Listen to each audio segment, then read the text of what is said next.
Yo, Green, how you doing, man? All right. So what's up, Firekeeper? Oh man, what a day.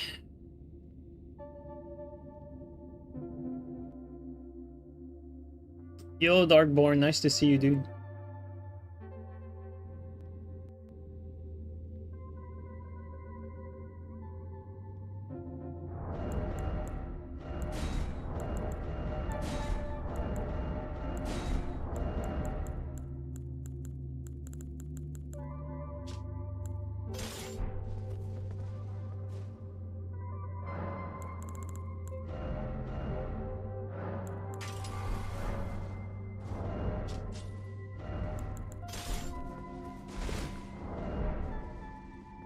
Yo, Chirico.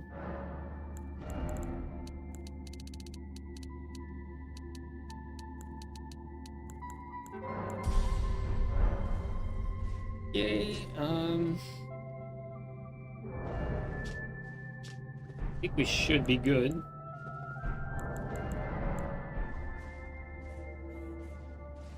Wow, first invasion right away.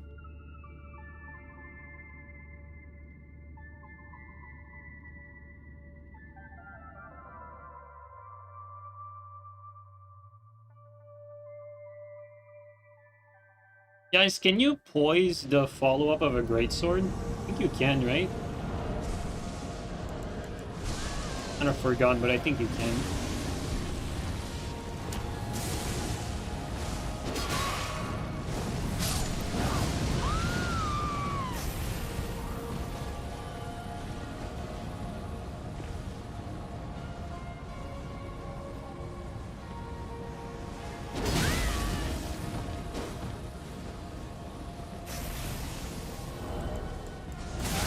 What the fuck? Yo, what the hell? What is that lightning? I've never seen that before. What? Yo, what was that?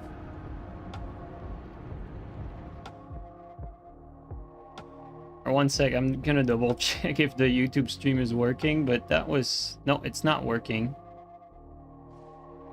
Or is it working? It's supposed to be working.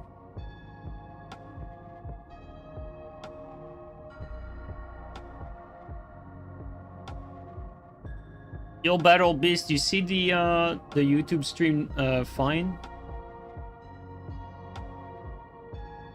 This lightning has insane tracking and range? Well, it hit the guy like through the wall, technically. That was crazy.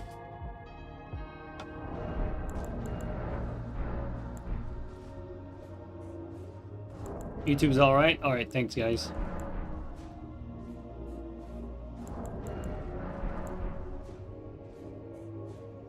Does look very likely for February.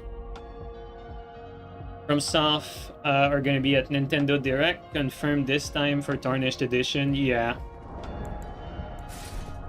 Yeah, I think we're going to get Tarnished Edition either at the event or like for Elden Ring's anniversary, something like that. I think that's what makes the most sense. There's gonna be a secret Mario armor for when it releases for Switch. Hopefully Duskblood news. I don't know if I care.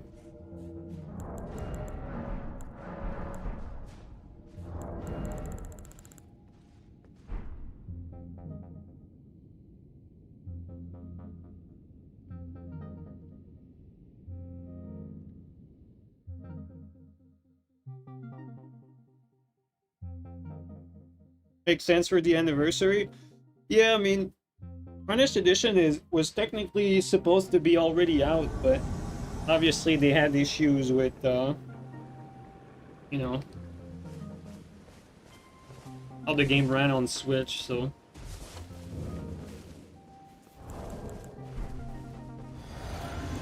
This guy is a professional.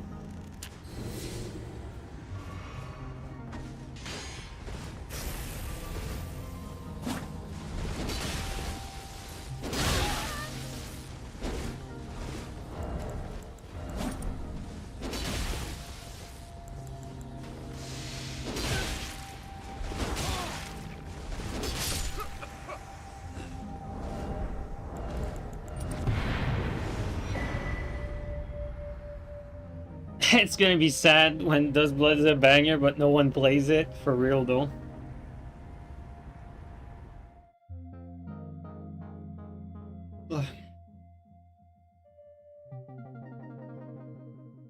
It's crazy how Miyazaki doesn't care about his fans. Honestly, I was about to say, like, he doesn't even know you guys exist, but I guess that proves your point.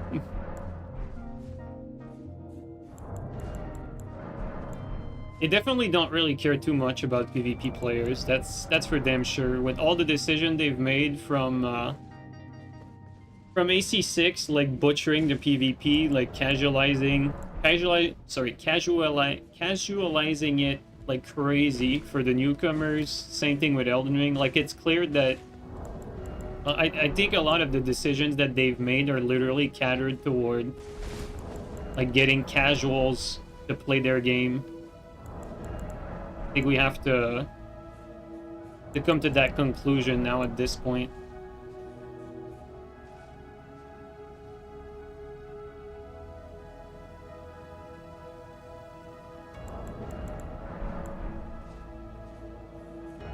Try to invade from a different location.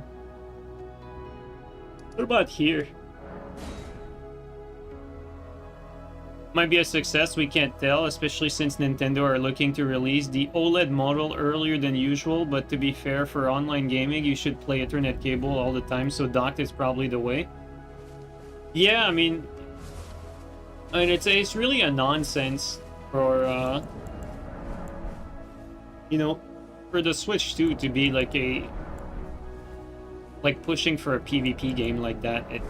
I don't really understand it. It really doesn't make sense, because like you said, like technically the Switch is a portable platform. Like it's a platform that's catered toward portable gaming, and it has like the most horrible screen delay out of any device, any modern device. So already there, it's not great to play like on the go.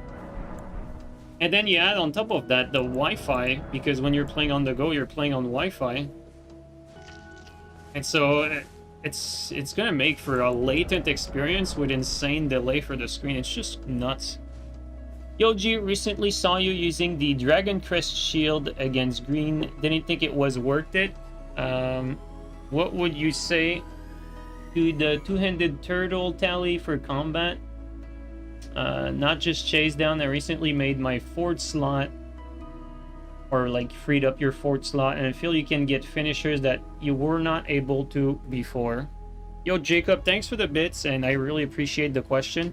So usually, I think the fight you're talking about, I think the context, you know, I'm going from memory here, but I know that I don't use the Dragon Crest shield or fighting green unless there's a good reason for it.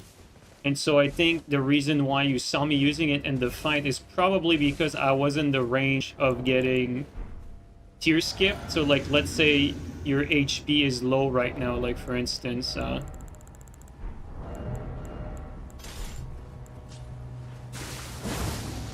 know, I can damage myself a little bit to show you.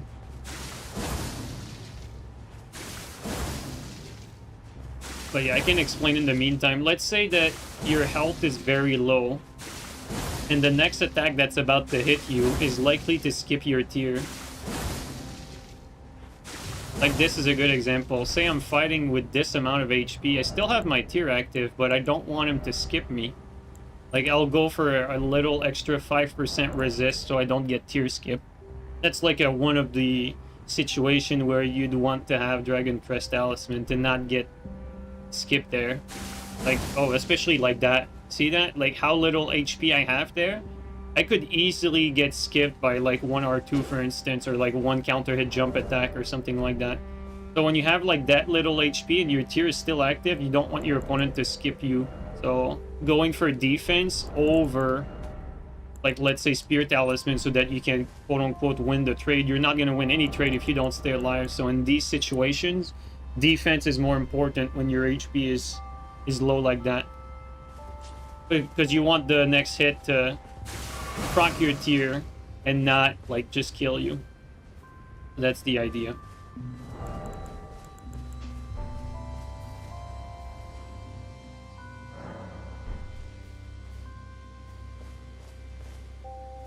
Can be worth swapping to the HP tally to reproc tier. Yeah, I mean, like usually if I'm low HP, I'll do it. Like if I'm low HP, I'll try to swap to that. If it doesn't proc, then you know I might even try to you know, to swap to this to get my HP up a little bit. Sometimes it works, sometimes it doesn't, but usually I don't rely on these to proc my tier. But like for instance, if you're low HP and you just regen your health like past like blue feather and red feather range, then it can make sense to like go for helmet like that, you know, equip like Crimson Ember, and depending on the HP, it can be a worthwhile move. Yo, Firekeeper, thank you so much for the 5 gifted, dude. So yeah, all in all, like, as far as talismans are concerned, for the most part, it's not worth it to go for a Dragon Crest Tally unless the situation really calls for it. And again, it's gonna depend on your weapon. Like, so for instance, if you're using a two-handed weapon, then the two-handed sword talisman, like if you're at the start of the fight, usually Ritual Shield is the better option, especially if you have regen. If you don't have regen, then it's pretty useless because like one throwing knife will break it. But if you have regen, you know, Shield Tally makes sense at the start. After that, you know, like two-handed Tally can be the better talisman, unless you're going for trades and you need Bull Goat. Bull Goat can be better here. And then after that, you know, like after you've already used like your slot for Bull Goat and your slot for two-handed Tally, then maybe you have like a third slot. It can depend. Like usually Blessed Dew is better than Dragon Crest. It depends on the pace of the fight. And usually like it can be better depending on the pace of the fight and the weapon you're using to just have Spear Tally instead. So a setup like that, let's say I was using Lance against another Lance, I'd likely have like this Tally setup. And again, like if you're low HP and you don't want to get skipped, therefore like that 5% physical resist can be more helpful. You know, sometimes if you're going for a crouch attack a lot or a jump attack, you know, or it's gonna depend on your setup, but more often than not, if your setup is fast, Swaddling Cloth is gonna be better than Blessed Dew, and usually Blessed Dew is gonna be better than Dragon Crest. But it's gonna depend on the pace of the fight. If the fights are going like super fast and it's just like trading and healing and trading and healing, like if you're in an invasion setting, then the Blessed Dew becomes like less useful. So it depends on your setup, depends on what you're fighting. But they're all like good options to have. Like you need these talismans.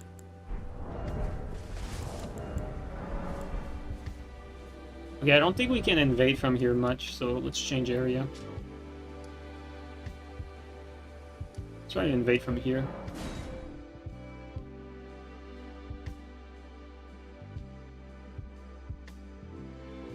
Steel ended his stream and mine just started. Yes, Steel and I have a partnership for time of streaming to be different. No, I'm just kidding.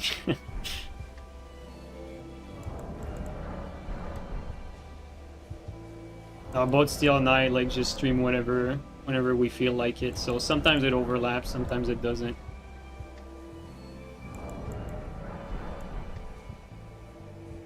By the way, guys, the area where you invade from, like right now we're invading from here, is going to affect the activity. So like you might get more invasion from one spot over another. And so like we're trying different spots right now to see if it's more active. Doesn't seem to be very active here.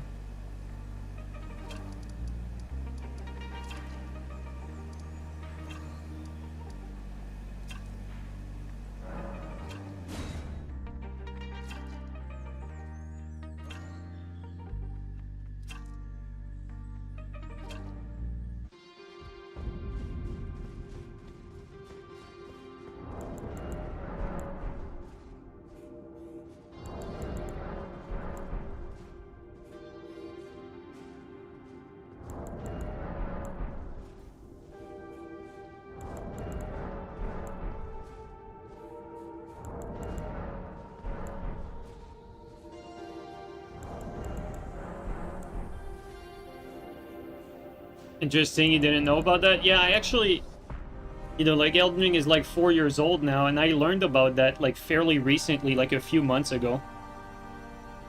But like, I always knew that, but like anecdotally, like I never had any proof of it, and I learned that this was a thing a little while ago, because apparently when FromSoft did the update for, you know, the ability to invade everywhere, apparently on PC they actually data mine how the searching worked, and it basically starts searching near you. And so areas that are more prone to activity or that have like less invaders, technically you're going to be invading that area first, and so you're going to get invasions faster if you're invading like near hotspots. Although when we say hotspots, obviously it depends on if there's other invaders in there as well.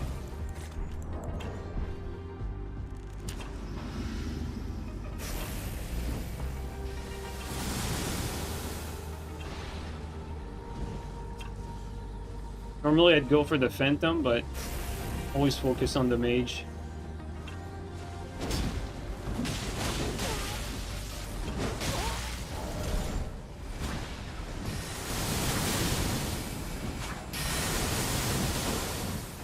Crazy the amount of damage this this Mage is doing to me.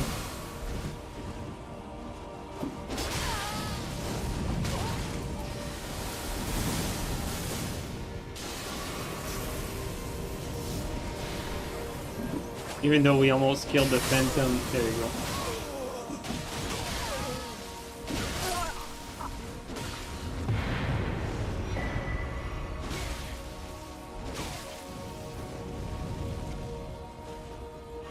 It's usually better to focus on the Mage. Yo, Tomo, thanks for the Prime resub for 41, bro.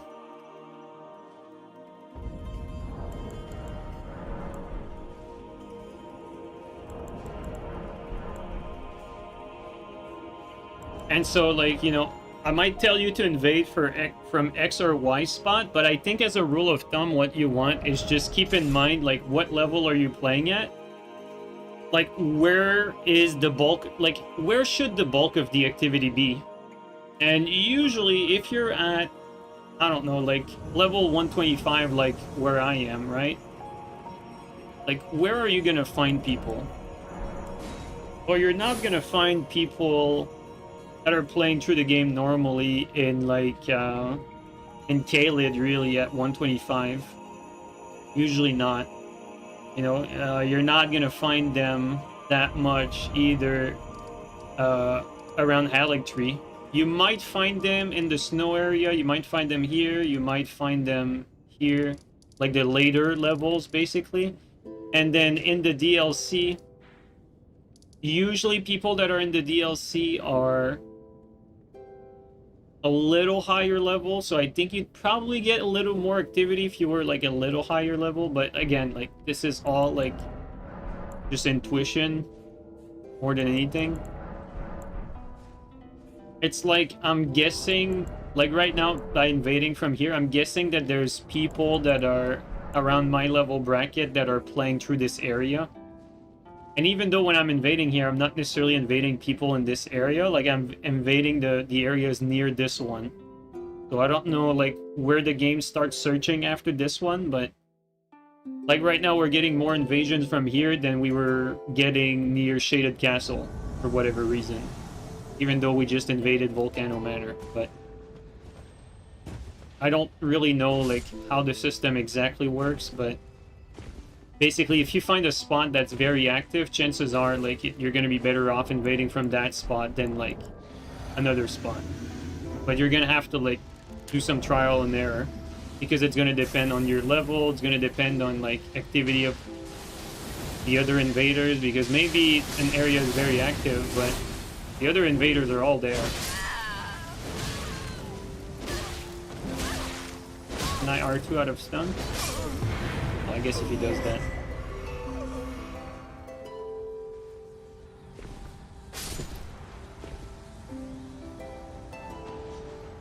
Yeah, the bulk of the activity is in Nightreign.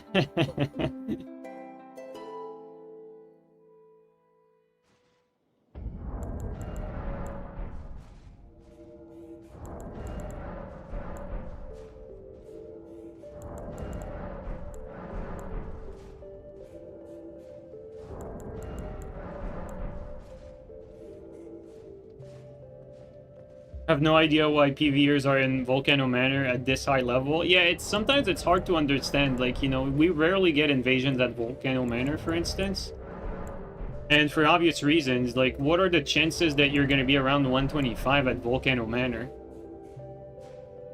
You know, like, if you play the game normally, you're going to be much lower level than that when you play this area. And if you go New Game Plus, you're going to be past 125 when you reach that area again. So, you know, sometimes people, like, play the game upside down and they end up at areas that don't make sense for their level, but for the most part, I don't play this area, by the way, if you're wondering why I'm backing off. Like, this spot is not very, very great for PvP.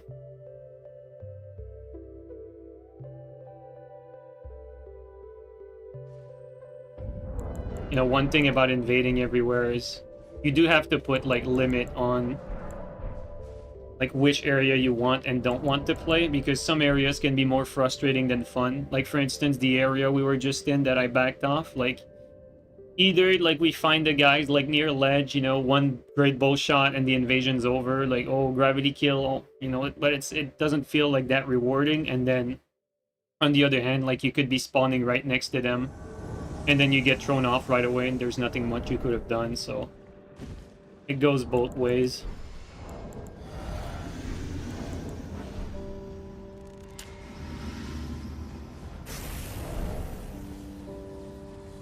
Is that the Poria?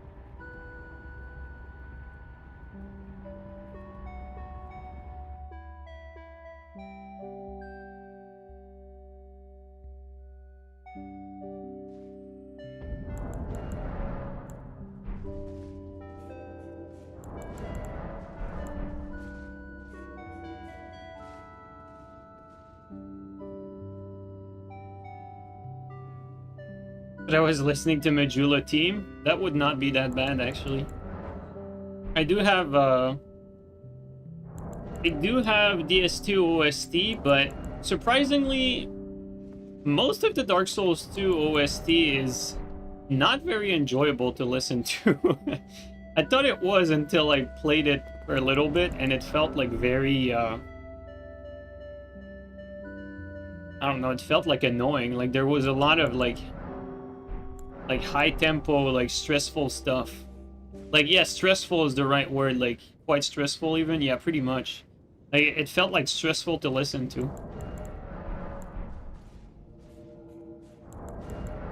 And, like, for instance, I didn't remember the Elden Ring music to be particularly good, and when we listened to, you know, the Elden Ring OST while playing Elden Ring, surprisingly, it was a pretty good OST.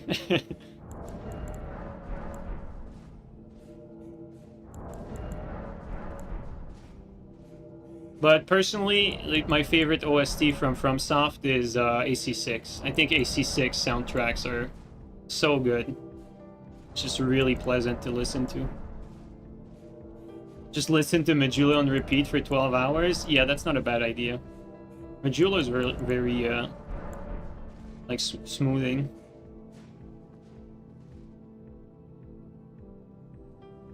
I'm not saying that the Dark Souls 2 soundtrack is bad. Like, I just mean, like, in the context of just playing and having the, like, the soundtrack play out of context, it doesn't make sense. But when you're playing the bosses themselves, like, that, all the tracks are made with the boss fights in mind, so...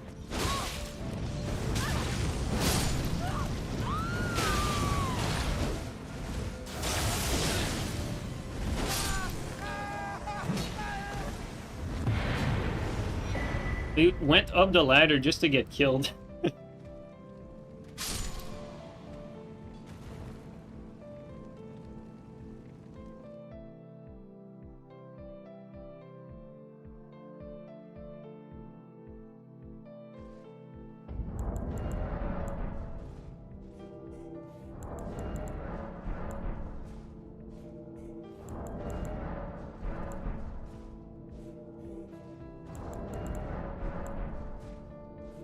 Like, for instance, I really enjoyed the Skyrim soundtrack, but recently I played a lot of Skyrim, and so, like, I didn't want to play that soundtrack again, like, in the streams while I'm already, like, playing Skyrim.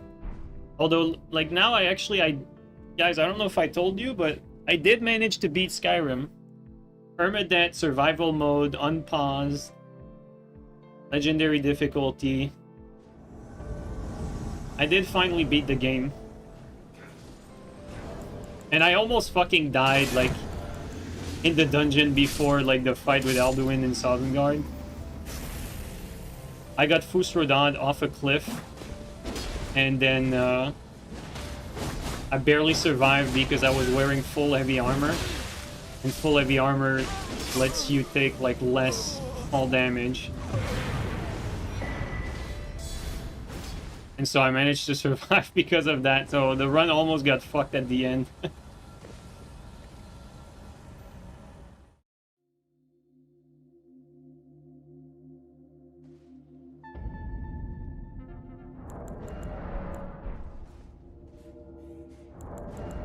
But now if I redo this challenge, it's going to be the same thing, but this time without crafting. So no alchemy, no smithing, no enchanting. So next time I do this challenge, it's going to be that, but with none of the crafting skills. Which also means, like, can't craft soups either. Like, crafting vegetable soups is a big deal when you're playing legendary difficulty, but if you can't craft it, that means, like, finding soups or buying soups at vendors becomes extremely valuable if you can find them. Or I'll just become a stealth archer by default. Who knows? We'll see. I'll become a summoner, like, stealth archer. For the wrong reasons.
Yo, Chilling, how you doing, man?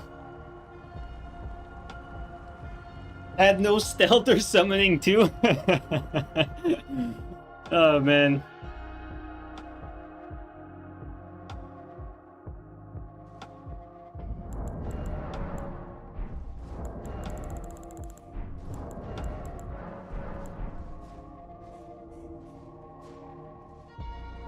You remember where you were chugging like 10 soup and just tanking dragons because of the HP regen? Yeah, exactly.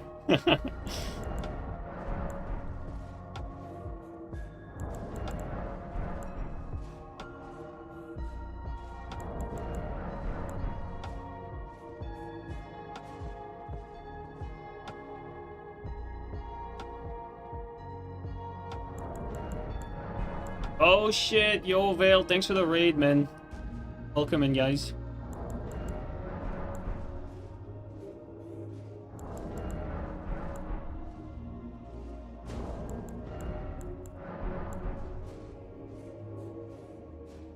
Welcome in, friends.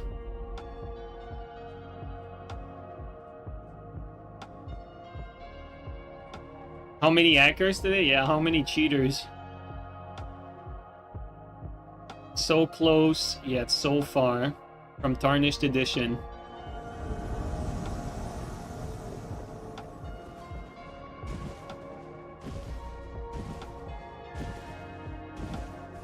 Whoa, I actually thought I was somewhere else. Almost jumped down there.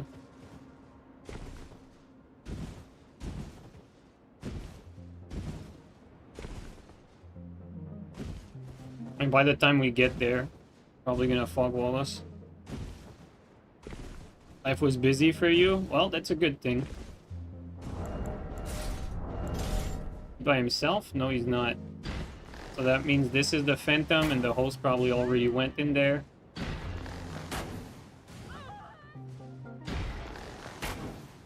Oh, come on.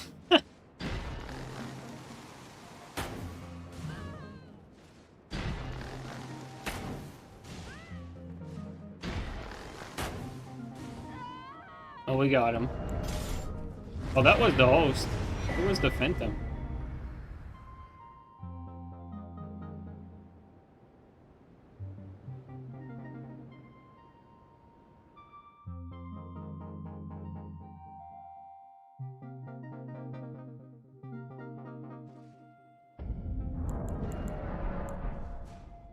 Do you think Dark Souls 2 was a bad game or overhated? Dark Souls 2 was not a bad game. Like, I don't know who says that. Probably like the casuals, honestly. It's like Dark Souls 2 is no different from Elden Ring or any From Software game. Like, it does some good things and some bad things, and it improves upon some stuff from the previous games and takes steps back from, you know, other aspects. It's like with FromSoft, they always try to keep things fresh for every of their game, and so they make decisions that end up being better and some others that end up being worse than their previous games.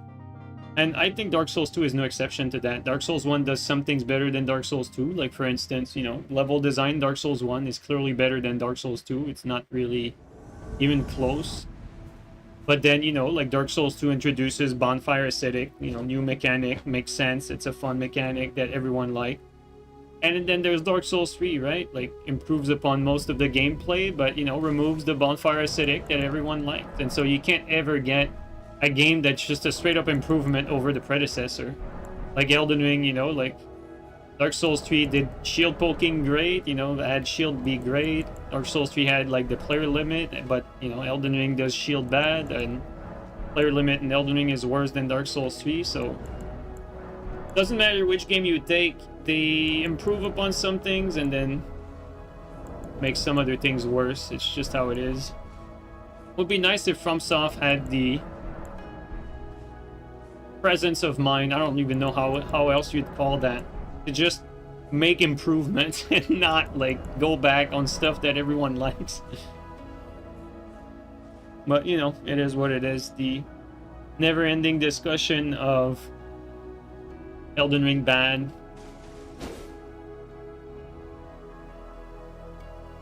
or Dark Souls 3 bad, or Dark Souls 2 bad, or Dark Souls 1 bad, you name it. There's always going to be something that's worse than the other and better than the other.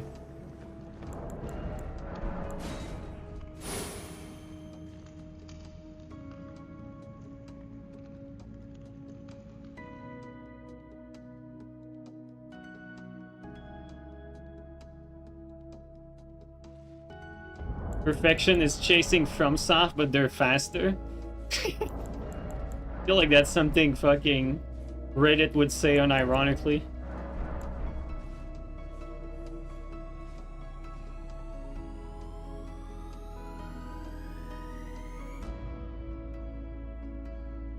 Dark Souls 2 walked so the rest could run. See, there you go. That's it. That's what happened. Dark Souls 2 walked so the rest could run.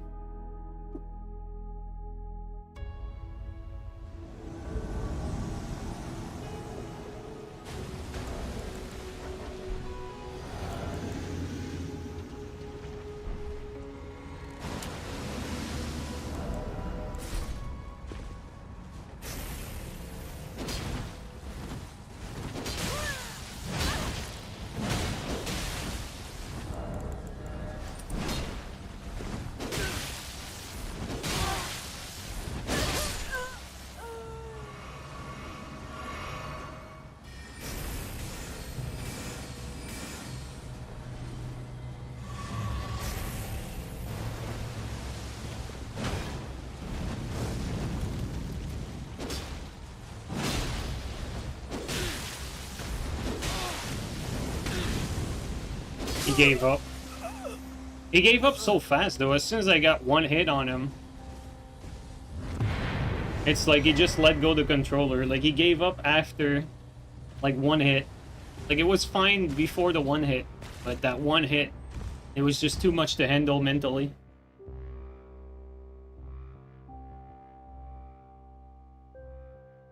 When they implemented the cover shooter aspect, your jaw dropped.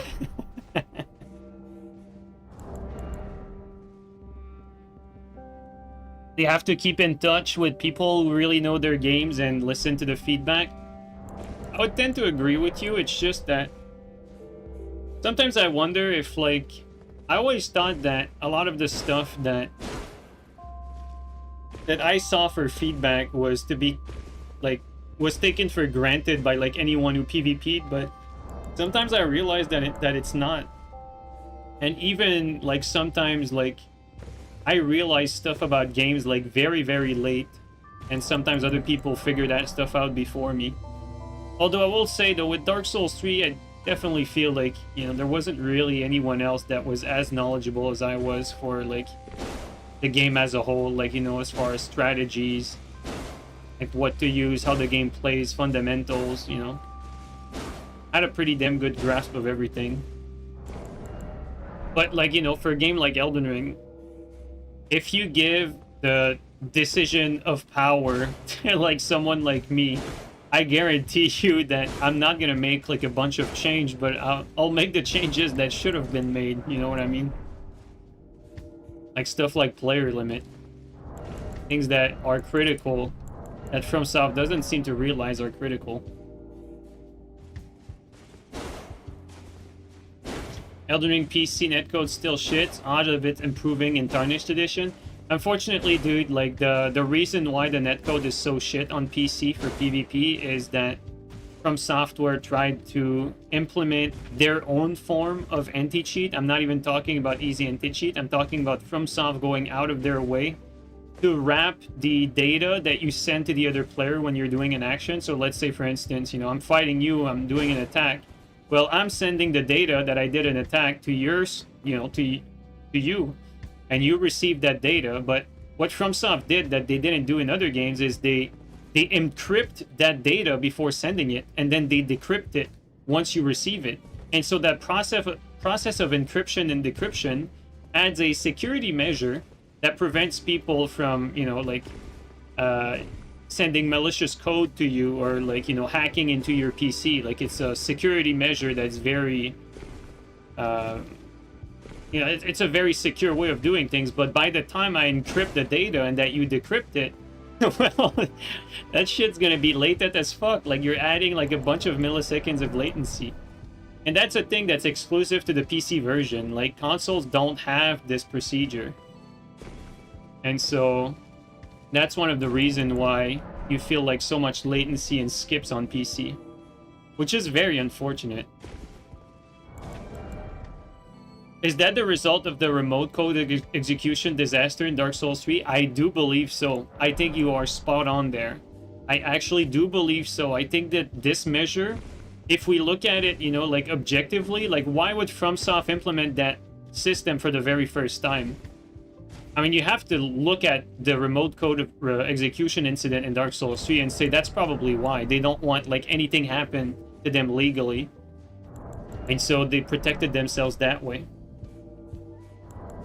So this is definitely, you know, I have no proof of, like, that this is the reason why they did it, but I think it is the logical explanation for it. I think, you know, if you look at all the facts and everything that happened until now, like, I think this is what makes the most sense as to why they would have spent resource to do that at the detriment of the experience.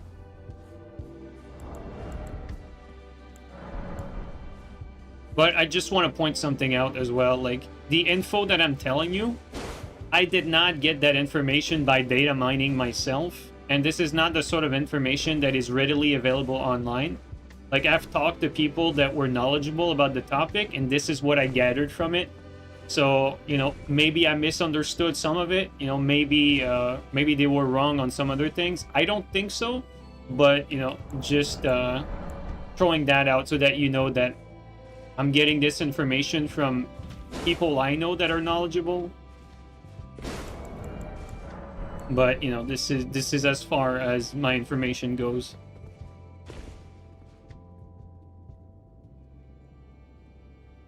Surely there's a better way, though? I mean, yeah, for sure. Let's change area, by the way. We're not getting invasions from here anymore.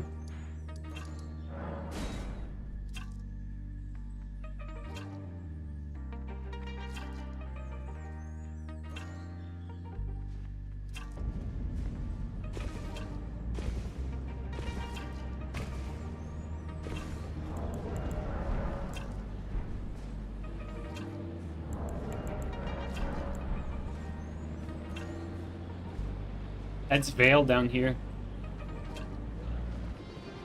Vale, don't do that. I can tell it's Vale. I know, like, you know, he lost weight there, but I can tell that it's him from the, from his head. There's no mistaking him.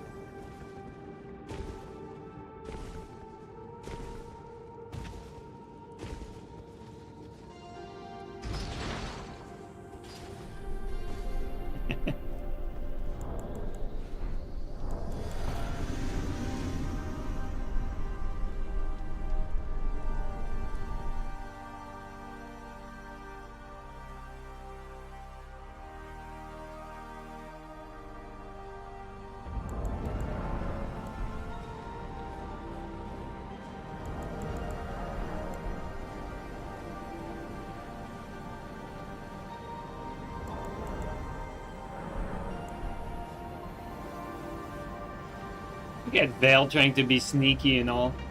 He thinks I don't see him.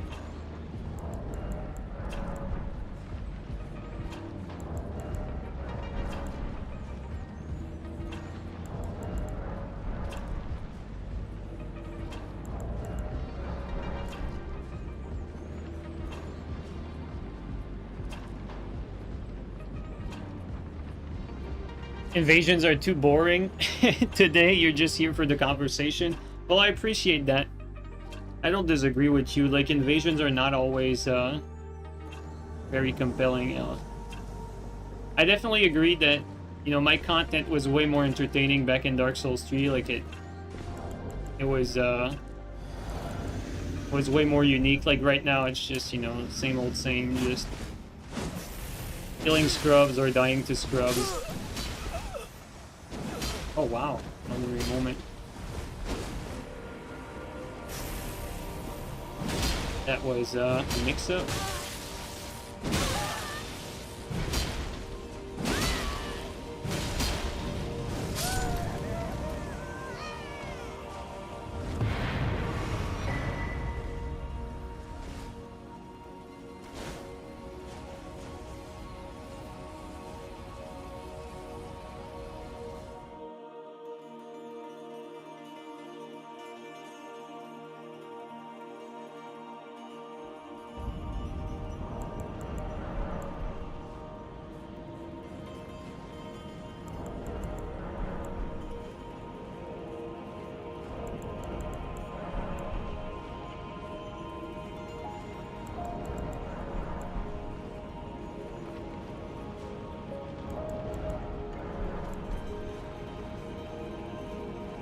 People say the same thing about Chase. Well, I just think the gameplay was overall like more interesting to watch in Dark Souls 3. Like there was more dynamic stuff.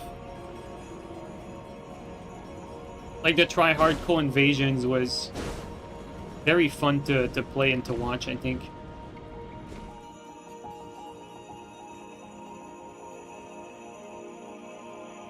Like Elden Ring just puts us in a limbo, like, you know, waiting for the next game, basically. Elden Ring made YouTubers into slop-tubers? Probably, honestly. Still watch the old Dark Souls 3 stuff on YouTube from time to time? Yeah, I mean, there's some good content in there.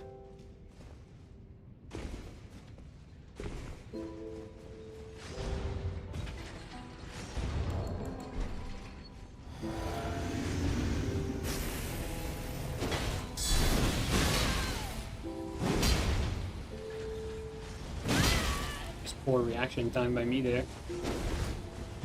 Okay.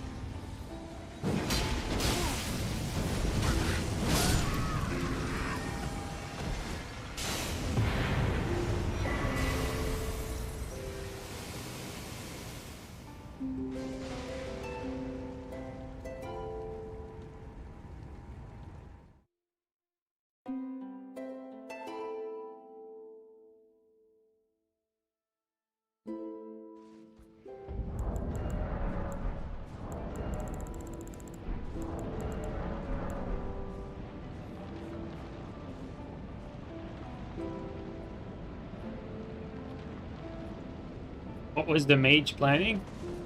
Well, I don't know.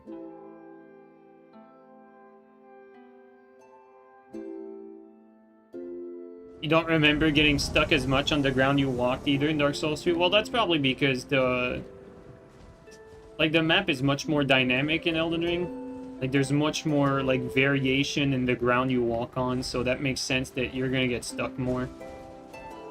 It's more of a vertical layout than Dark Souls 3 because of the ability to jump, too. And the open world. The open world also means that not everything is handmade. Like, a lot of that stuff is procedural.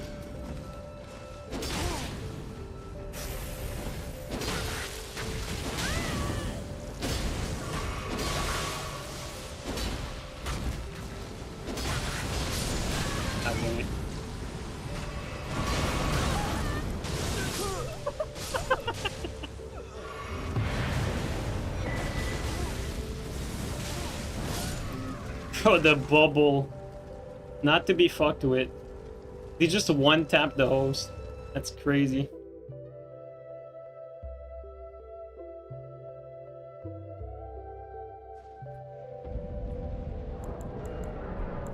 Yeah, it's sad watching the Dark Souls 3 stuff, because Elden Ring could have been that, but better. Yeah, pretty much. I agree with that.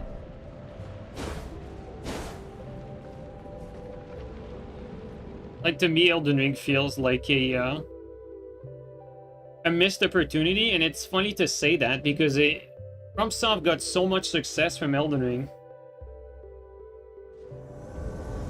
But I'm gonna be real, I think that success is mostly due to everything else being really bad, as opposed to FromSoft doing amazing.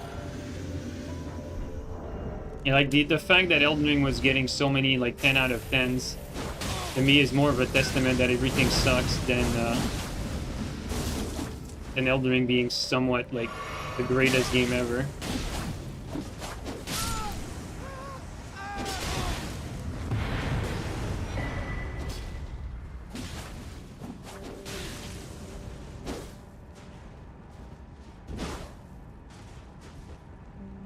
You think we live in an idiocracy in this timeline?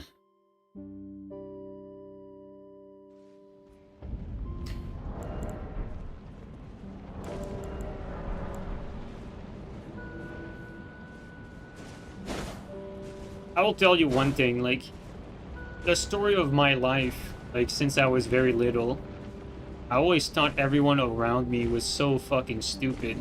From the teachers, you know, to the students. Like, everyone, literally everyone. I always thought everyone was so stupid, but, you know, like, over the years I realized that,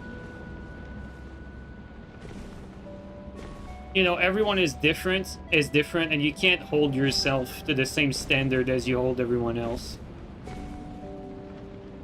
And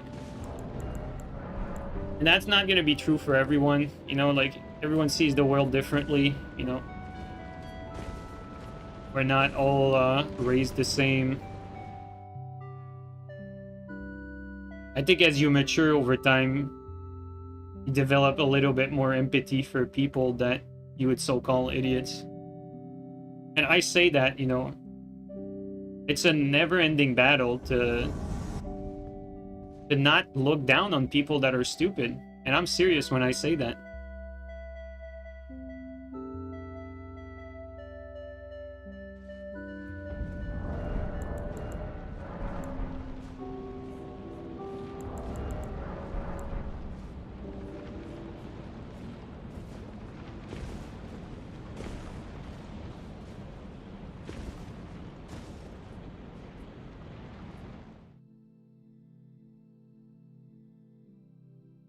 Empathy, you think I mean sympathy? No, I think I mean empathy.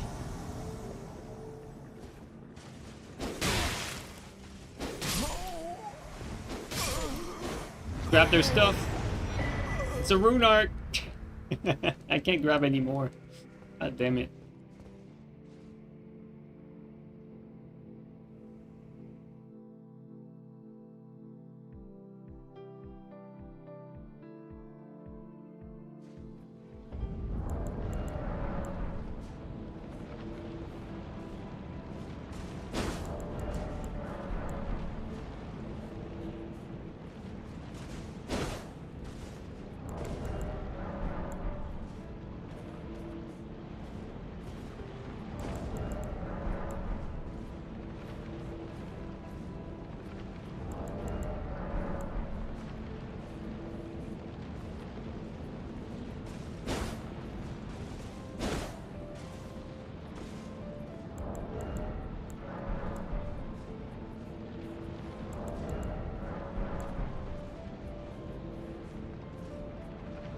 Which Zelda is OOT, Vale?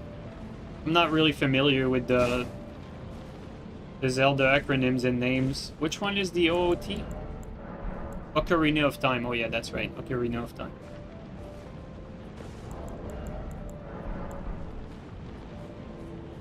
Isn't this the classic one, like the most popular one?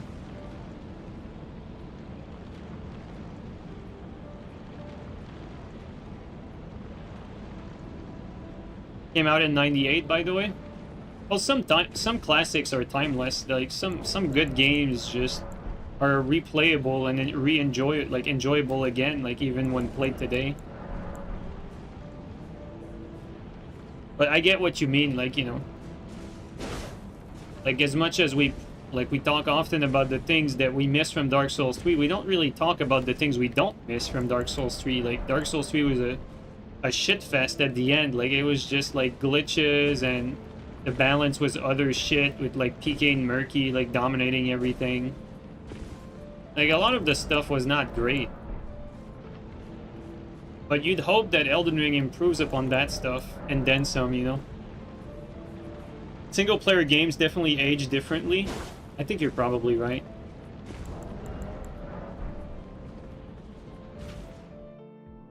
Metal Gear Solid 1's also nice. Man, I could not get into MGS1. The gameplay felt way too dated for me. I just couldn't. I could not.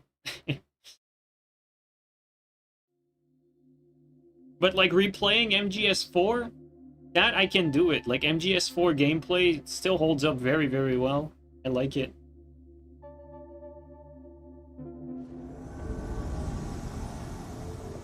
But I think it's true that single player does age differently than multiplayer, that's for sure. I feel like multiplayer is more like... I feel like it's harder to go back to older multiplayer games. But, I mean, on one hand, that's probably partly due because of popularity. But even then, like, I remember fucking... when the Star Wars Battlefront Remaster Collection or whatever came out, you know, it was super active. And even though, like, I remember loving that gameplay, like... even the games that were not laggy, it hit different in the wrong way. It didn't feel as fun as it used to.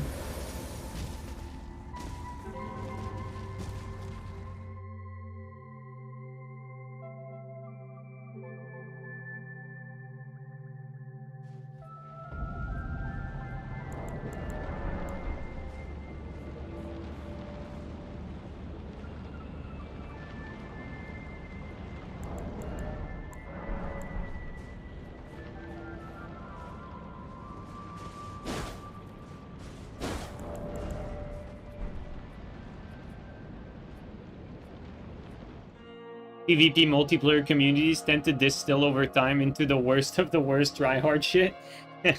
And maybe you're right, honestly. Imagine hopping back on Dark Souls 3 now and the people who never stopped playing. Well, to be fair, like, you know, I was part of that until Elden Ring came out.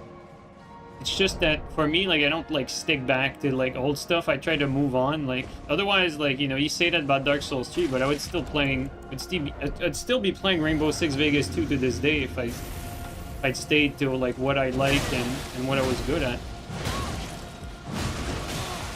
Oh, I ate my input there. Right.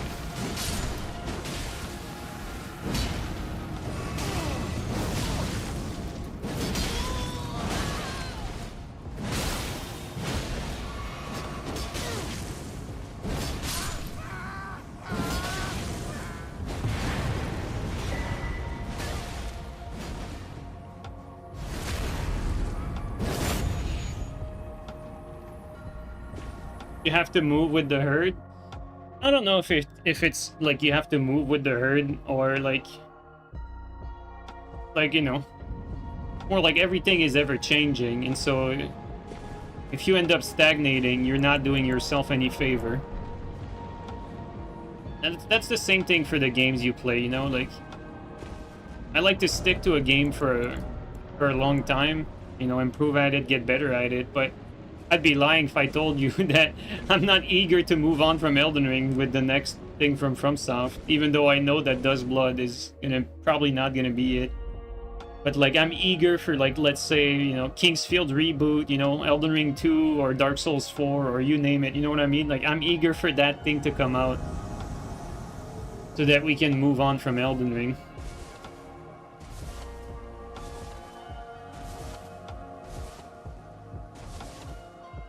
I still wish that we had games a little bit faster. You know, like the downtime between games from franchise is very, very long. Like Dark Souls 3, what was it? It was like... So 2020... Yeah, it was 6 years, right? 2016 to 2022, I think it was. From Dark Souls 3 to... From Dark Souls 3 to... Elden Ring.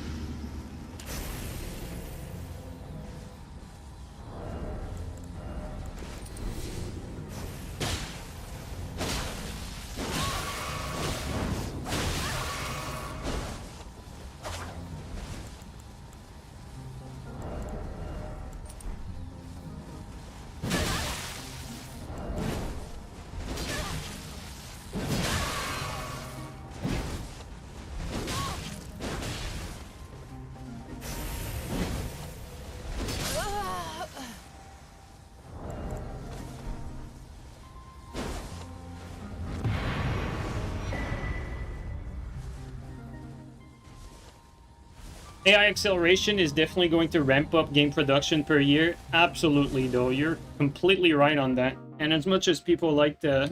As much as it's popular to hate on AI, man, am I happy that it's going to speed up so much of that.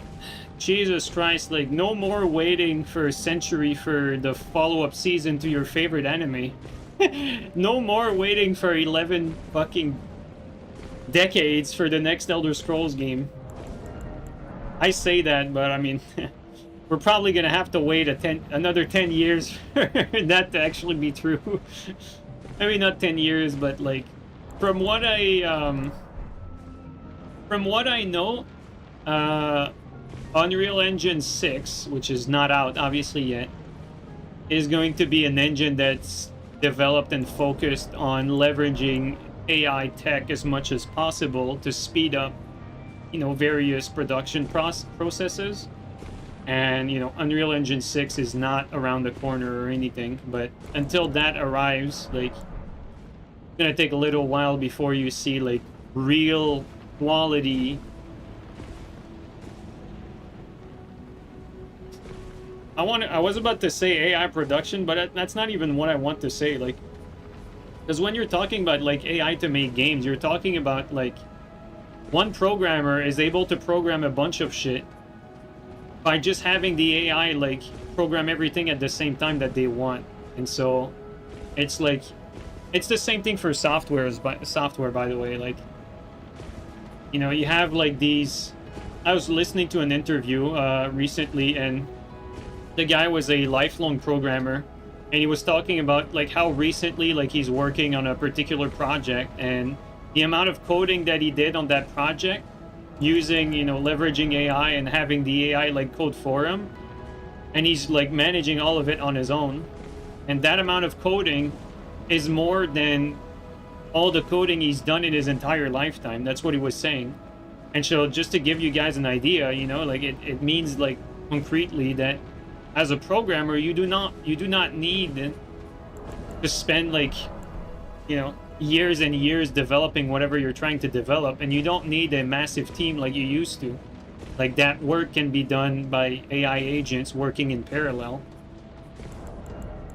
And so concretely speaking, like that's one way to reduce the task. Now, does that make jobs obsolete, or does that push the production of products like crazy? I mean, I don't have the answer. I think it's a little bit of both, but it's one thing we learned over history is that no matter the revolution, even if all, you know, like before cars were a thing, horses were a thing. And so a lot of the jobs that were related to horses all disappeared. Some of it still remain, you know, but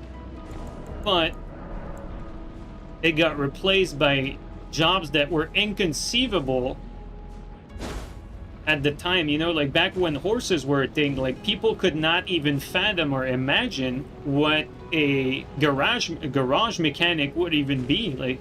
And right now you're talking about a garage mechanic. It's like it's a premier job. Like you respect the guy that works in the garage because, you know, it's real work. Like he spends a lot of time tinkering with your car, repairing stuff, you know, like helps you save cost.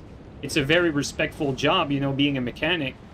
Yet being a mechanic for cars was something that was inconceivable back when everyone had horses. And so will we live the same thing with AI? Like we can't even imagine of the jobs that this will birth in the future, because it's like the tech is just, it's beyond our comprehension. We can't even imagine what it's going to do. Now, personally speaking, if you ask my opinion, I think a lot of stuff will move toward the entertainment industry. I think there's going to be more like entertainment related jobs. That's just my guess, you know, but to each his own. Like you can have fun predicting the future your own way. That's how I see it, you know. I look at the production of things, and the way I see it, one thing AI is not going to replace is, like, you know, we're, funny that I say that, but we're monkeys, right? Like, we're always going to seek, like, other humans, no matter what. Like, you're always going to seek other humans and human interaction. Like, there's a reason why, like we are fundamentally, like, community creatures. Like, you can't live secluded completely alone, otherwise you're gonna end up being miserable.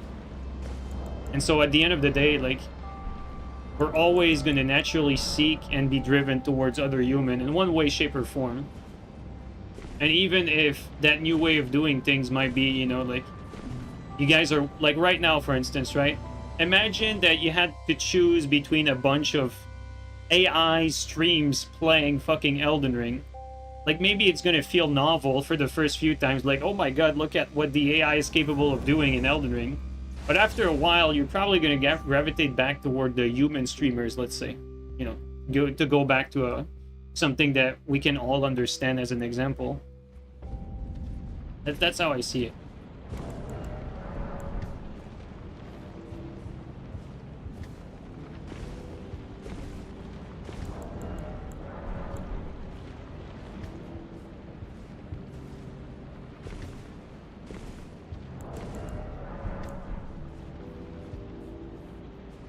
Creativity and human connection will be more valuable than ever. It's going to separate mid-content creators from great content creators.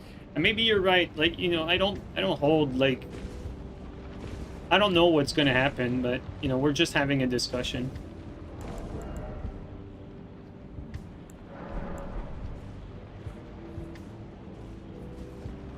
But, you know, let's go back to the discussion about video games, right?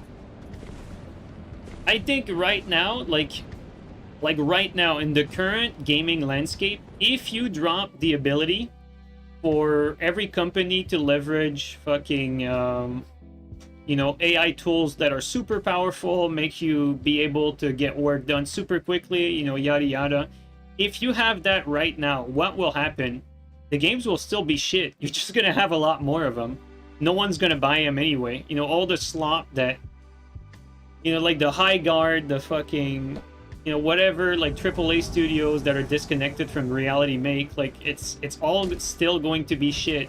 Or you're gonna have these indie devs that, you know, I'm watching this indie dev, like, trying to make a fucking Armored Core 6 clone, and the indie dev idiot is fucking copying the gameplay system from AC6, like which is exactly the worst and the weakest part of the game. Like, AC6 is a good game at the end of the day, but the weakest part is the gameplay, and the motherfucker is only copying the gameplay.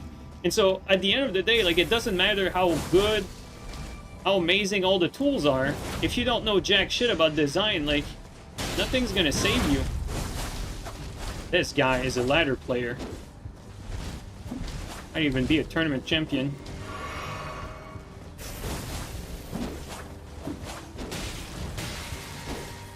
Holy shit, I might be tournament champion myself.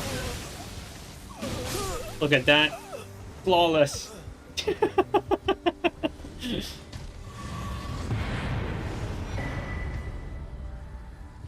Feel bad for High Guard? I don't. I really don't. I think, like, you know, we talked about, like, you know, how I found, like, everyone around me stupid, like, throughout my life. Like, if I walk into a studio like that and everyone is pretending as if the game is not doomed from the start, like, you look at a project like that, like, the team itself, like, the whole, like, medieval thing with gun, like, it's so fucking stupid. Like, no one gives it. It's ugly, it's not cool, it's stupid. They're mixing shit together that don't mix for the sake of, like, trying to be original. Like, I'm sorry, but it's just a lack of common sense there. I don't feel bad for people like that.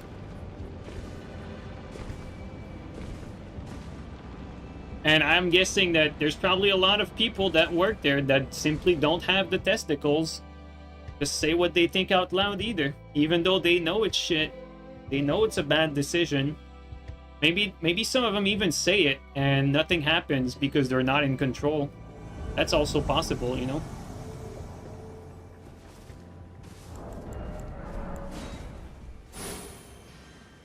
That's the local griefers there. They hide in bushes with max level and they just spam, like, ranged stuff in the open. That's funny.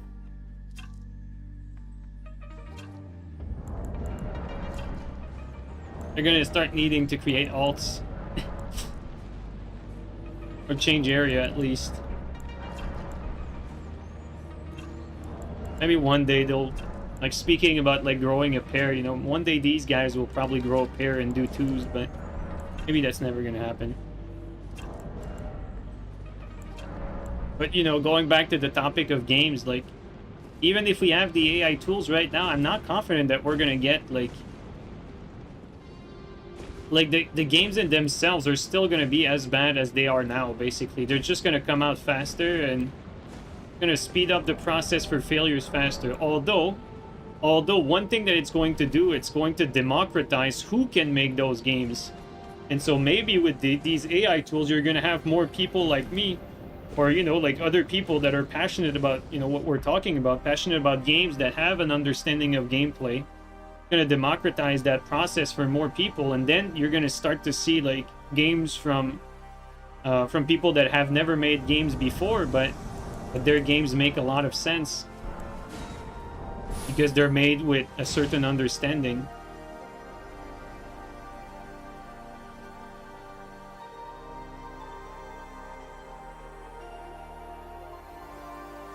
There's a lot of it, like, that's a bottleneck right now. It's like, it takes so much resources to make a good game. Like you can have all the right decisions, but if you don't have, like, A-class animations for your game, I mean, your game's already doomed from the get-go. Like, you need premium, like, S-tier animations for whatever game to be, like, to be good. So, like, just the requirement for the quality of animations for whatever game you're trying to make is extremely high, and already there, like, it's going to stop, like, most projects from ever really being worthwhile, just because the animations don't hold up, and so, like, that affects directly, like, how the gameplay feels. you don't have good combat animations, good gameplay animations, your game's not gonna be good. It's not gonna feel good. So just that alone, you know, that's one aspect. And you know, usually people say like graphics don't make games, and they're right. Like you can have pixelated games, you can have like all types of artistic direction. You know, some are better than others, obviously, but at the end of the day, like a big reason why some games hold up well and some others don't is the quality of the animations. That matters a lot.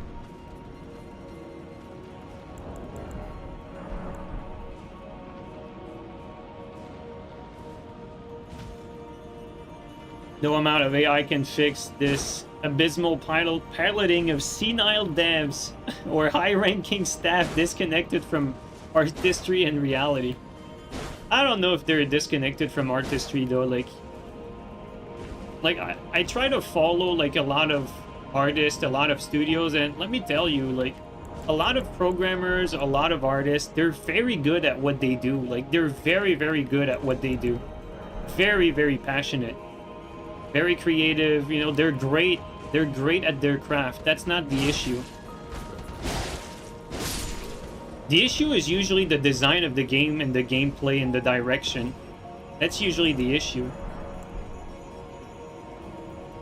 And, you know, long and behold, very often these AAA devs, or these AAA studios, not AAA devs, these AAA studios, like, they make these decisions in committee, and the guy that finances the project or that works for this fucking X and Y firms has their say, even though they don't know jack shit about video games. They have, like, X or Y producer or executive has their say into, like, what the game is going to be. So you get, like, games like, you know, let's take in, for an example, the game that was recently canned by Sony. You know, Sony got Blue Point, the guys who made Demon's Souls remake, and the guys who made Shadow of the Colossus remake. They had these guys work on a God of War multiplayer game. And now they canned the project because at some point they realized that that shit made no sense and no one ever really wanted a God of War multiplayer game. You know what I mean? So, like, these decisions that are made there, we don't know by who exactly, but it's clear that these decisions are not made by that one guy that absolutely wanted to make a God of War multiplayer game because it was the passion of his life. And he, you know, like he dreamed about that game for years and years, and now he can finally make it. No, that's not how that happened. It's like, you know, you probably have some executive guy somewhere that's managing money for X and Y, and he says, you know, like, I don't know much about games, but I understand that a live service can constantly generate revenue. I'm looking for revenue, and so I want you guys to make a multiplayer game. I'm looking at this franchise. This God of War franchise is very popular, and so I think it makes sense that you take the popular franchise and you make it a multiplayer game that generates lots of revenue. You know, it sounds like I'm reasoning like a 5-year-old, but what's crazy is that's probably exactly what goes through their mind. It's crazy, though. Like, think about it, guys. Why would a multiplayer God of War game ever be in the cards? Like, why would it? I mean, it's because of what I just said. You know, they're taking a popular franchise and they think they're gonna generate revenue out of it. Even though, like, none of it really makes sense if you understand what the fuck you're doing. So, to go back to the devs, it's not the devs' fault that a project like that gets created. Like, you know, the art is going to be amazing, like, individually speaking. Like, you're like, to criticize the artist that work on X and Y project, you're gonna be like, you know, take into account, like, this wall was made by someone. This wall could be in any game, whether it's a FromSoft game or Assassin's Creed, or, you know, like, you name it.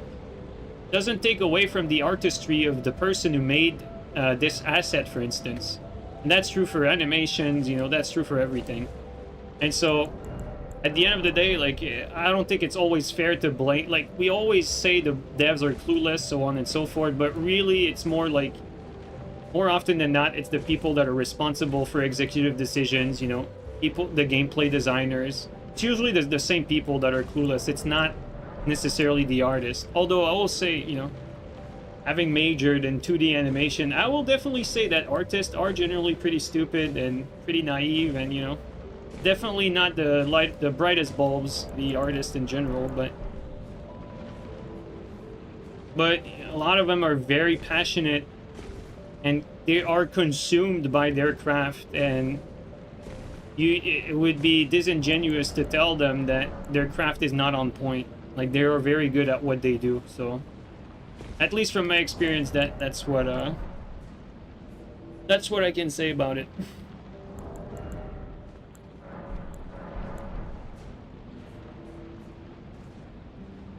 In your game dev class, they actually encourage you to combine two genres for the sake of market value. This is such a good example, dude. This is such a good example. I actually lived through the same thing, like, you know, like I majored in 2D animation, but I, you know, throughout my life, I did like other classes for other stuff as well. And I remember like at some point, like I was told to mix in like, you know, two stuff, like you're basically the exact same thing you're saying, like two teams that did not match together for the sake of being original. And to that day, that stuck with me, and I'm like, holy shit. That's why, like, you see so many, that's why you see High Guard, like, that's why High Guard even exists. Like, you take the medieval stuff and, you know, you had an Fortnite hard style, you know, with guns, and you end up with something that's like a fucking Frankenstein of shit that doesn't mix together for the sake of being creative, even though it's not. Like, it just isn't it.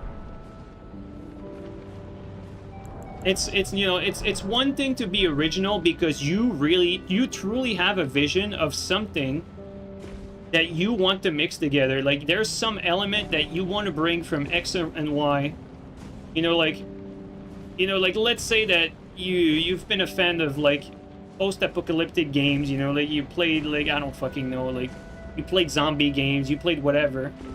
And then, like, you know, you want to bring that, but you like sword fighting and you like that sort of stuff. Like, I understand, you know, like you make your medieval zombie games. It's cliche, you know, like there's a game like that right now, by the way, that's being developed by indie devs. Like, I understand that, you know, like to me at least, the team, it's not the most original thing, but that doesn't matter if that's what the guy really wanted to make. But you're never going to convince me that the style of High Guard and the mix of garbage that's in there is something that someone really wanted to make because, you know, that they absolutely wanted that medieval fucking Fortnite. Like, there's just no one that ever wanted that. I don't believe it. Why are you hating on the High Guard? We need more Fortnites. Thank you. A good one. But, like, honestly, I'm not even hating on Fortnite. I actually think Fortnite is you know, I never played it, but, like, looking at it, I think Fortnite has its place, though. Like, it's a goofy, cartoony game, but it's not, like, out of place compared to everything else. And, you know, I don't say that because Fortnite got popular.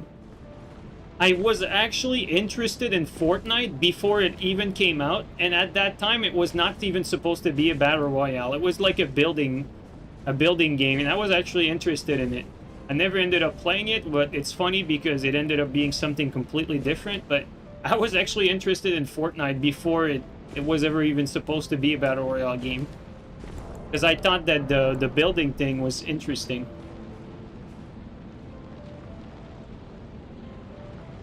But yeah, I can't really speak too much on Fortnite because I never played it. What do you think of For Honor? When For Honor came out, I thought the idea was so dope. I thought it was so cool, and a buddy that I played Rainbow Six with, like, him and I just started going ham on For Honor as soon as it came out. And we played, like, every tournament that we could together. We did all the 2v2s tournament that were available. And we won a lot of them, too. And it was so much fun for a little bit until, like, you know, we realized that the game had a lot of issues, and then, like most games that have, like, game-breaking issues, like, the balance was utter shit in For Honor. And so eventually, like, a month after launch, like, the game was already, like, dying out pretty bad. And we left the game, basically. But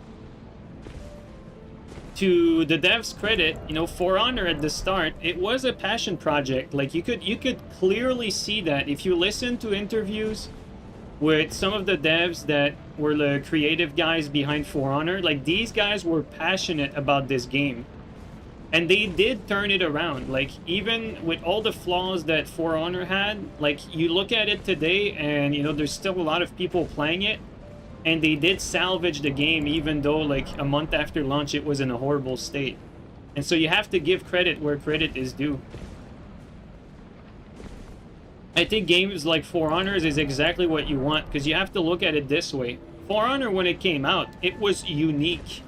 Completely unique. There wasn't really anything else like For Honor. It was really a standout game. And it definitely had a lot of things right. I enjoyed it when it came out. I had a lot of fun with For Honor. And looking back at it today, like, I probably should have kept playing it, but obviously I could not know that. Like, the way I saw it back then, the game was going down the drain, right? Like, the way I saw it was that the game was going to be forgotten and left like other live services. I was not expecting Ubisoft back then to salvage and save the project, you know what I mean? I was not expecting it.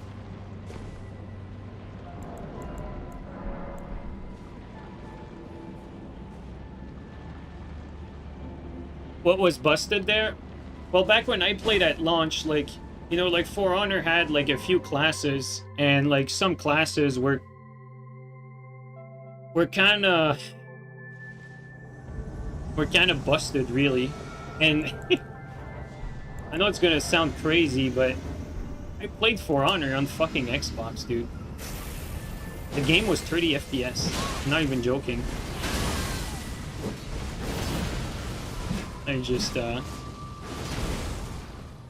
like, the Peacekeeper, when the game came out, nothing was dodgeable from that class. Like, it could just shred everyone.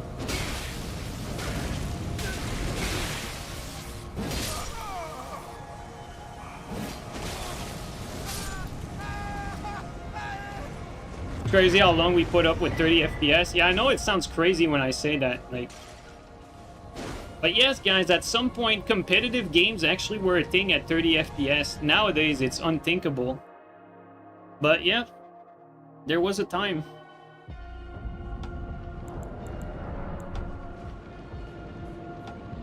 You hate the revenge system in For Honor? I think you're completely right. I also agree with you. The revenge system was not the best thing. But I always felt like, back when I played For Honor, I felt like the 2v2s made way more sense than the 1v1. Like, when we played 2v2s, there was so much more strategies that came into play than 1v1s. Like, 1v1, it was very read heavy, whereas 2v2s, it was much more strategy and team play. Like,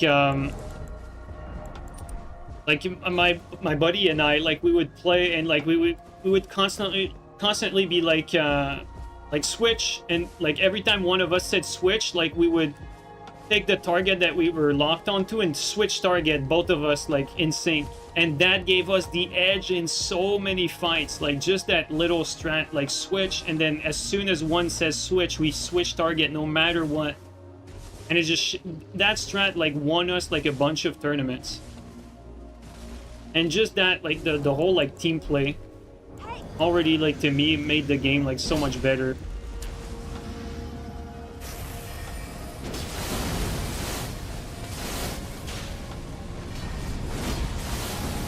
Hit the mage first.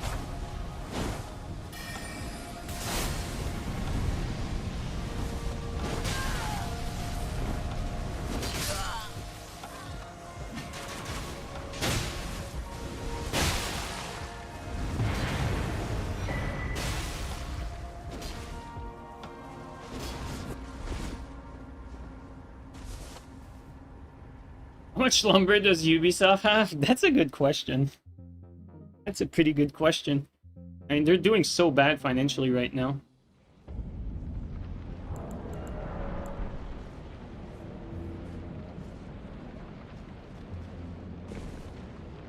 The only 60 FPS games you play is Souls?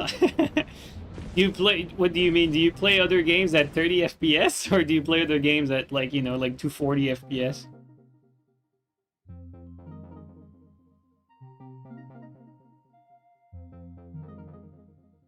I feel sometimes like my standards for, and these guys are mental. Look at that. Look at this. They're still here. Bro, they don't have anything else to do. That's crazy. No way. Bro, they've been here the whole time. That is...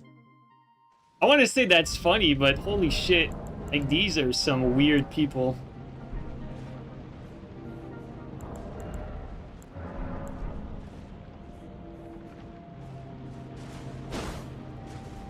They're in love with me? Yeah, those are my mental patients, dude. Still playing AoE 2, and even that is still 60 FPS.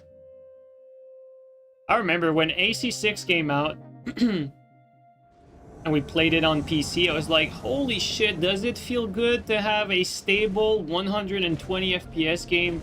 I was so happy with AC6, with that 120 FPS, like, stable. Oh man, I hope FromSoft does that in the future.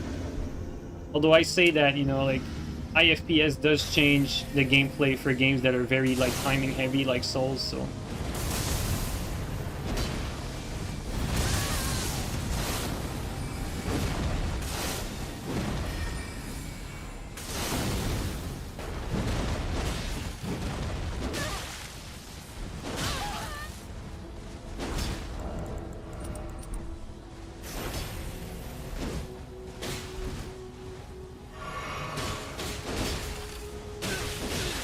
Okay.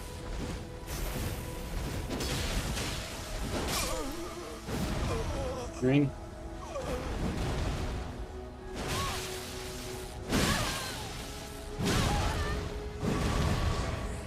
Thought he would roll there.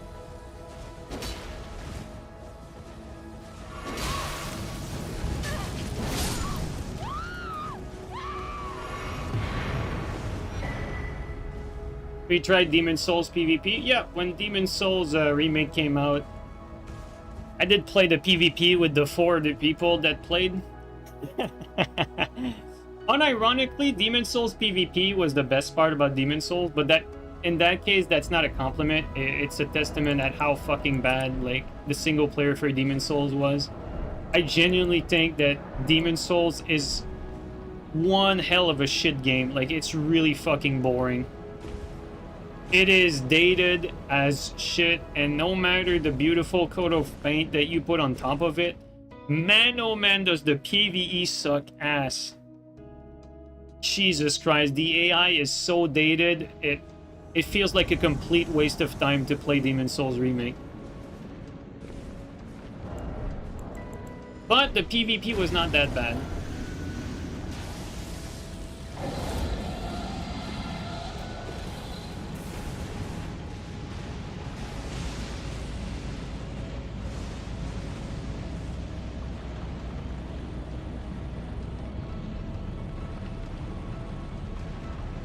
They're gonna go down on the other side.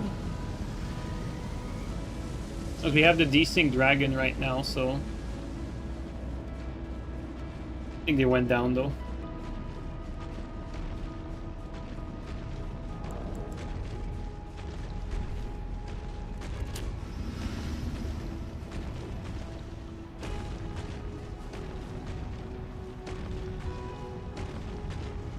Hey. I was about to say.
You think there will be a major From Software title in 2027? I don't know, man. I don't know when their major title is gonna come out, but there's definitely a major title in development right now. Like, from what we know, there's a From Software major title that's deep in development, like very advanced. Like, but I can't tell you if it's supposed to come out like at the end of this year, you know, at the beginning of next year. I mean, logically, it's probably gonna be like first quarter of 2021, logically. Maybe second quarter of 2021. 2027, sorry. But, like, you have to look at what From Software is doing historically. They spread their calendar year so that they always have something that generates revenue for them. So they had, for the holidays last year, they had the Nightreign DLC. For the beginning of this year, we're probably going to get Tarnished Edition. And then it's going to be, like, probably, if that's the next thing, it's going to be Duskblood at the end of this year, you know, around the holidays. And then at the beginning of the year after that, it's going to be DLC for whatever game or new game, you know what I mean? That's likely how it's going to be laid out. All right, LD, thanks for coming by. Really nice to see you again. Always nice to have you here.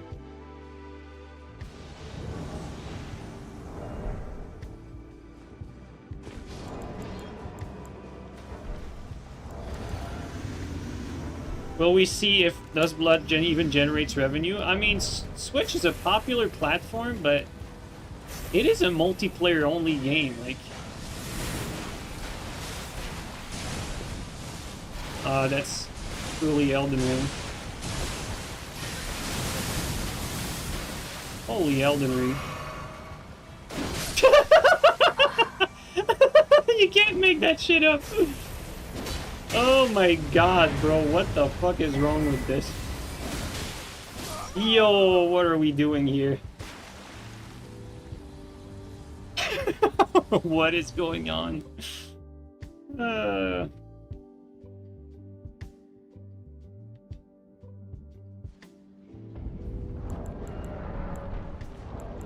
All of that, like, light show just for the guy to rush us, like, skipping around like no HP, just gets one shot. Oh boy.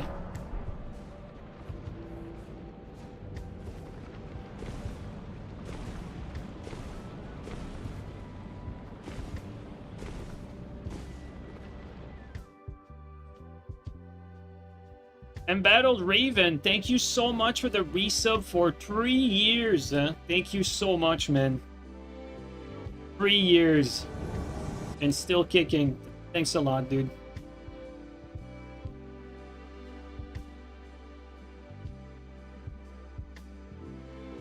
You have zero faith in Duskblood and you're not buying a Switch? I don't want to buy a Switch, and I probably won't buy one. But man, everything From Software touches kind of turns to gold, honestly. So, I want to say that Duskblood is set up for failure from the get-go, but never say never with FromSoft.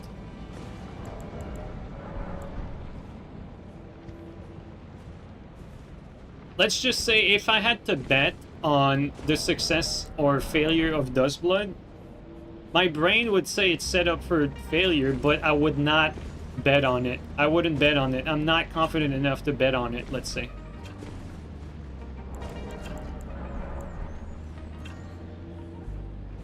Whereas, you know, like, the moment you showed me iGuard and you asked me to bet on it, if I could have bet on the failure of iGuard, I would have bet on it.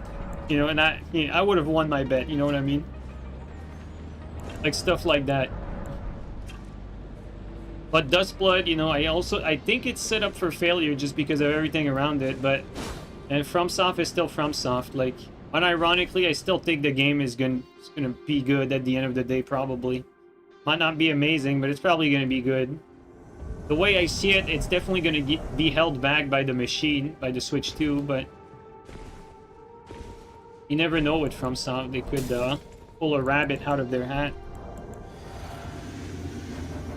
You know, as much as we criticize everything FromSoft does, like, let's not forget how, like, all the good things that they do.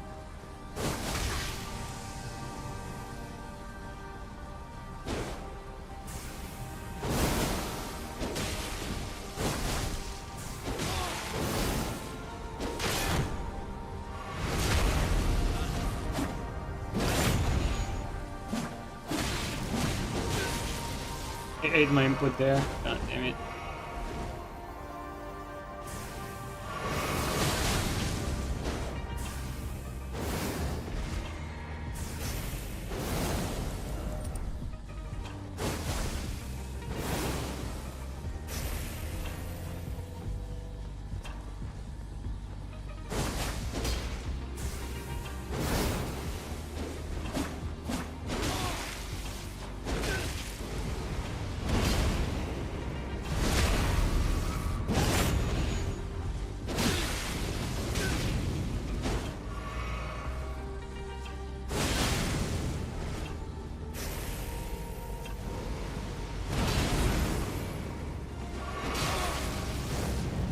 Oh, the lag that saved them. Brutal.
Don't really know how to get rid of twink invaders. Yeah.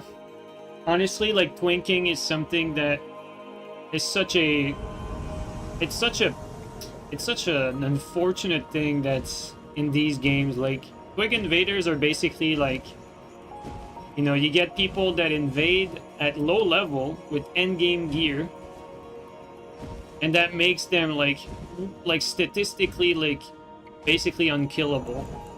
For the, or not just the average player, for even experienced players. Like, you can't really kill twinks because they tap you once, you die, or twice, and then you need to hit them 20 times for them to die. So, no matter how you look at it, like, they make the game worse, like, for everyone. And they do, like, tarnish the name of invaders as well, because you get new players that get introduced to the game, and then they're forced to fight invaders in a situation that's, like, completely unwinnable for them. It's like, after that, what do you expect? You expect them to like invaders after that? Of course not.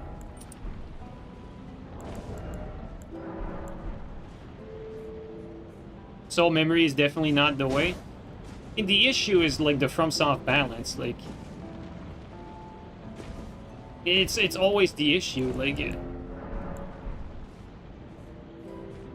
no matter how you look at it, like, FromSoft has nothing in place that makes you, like, take reduced damage from someone that has, like,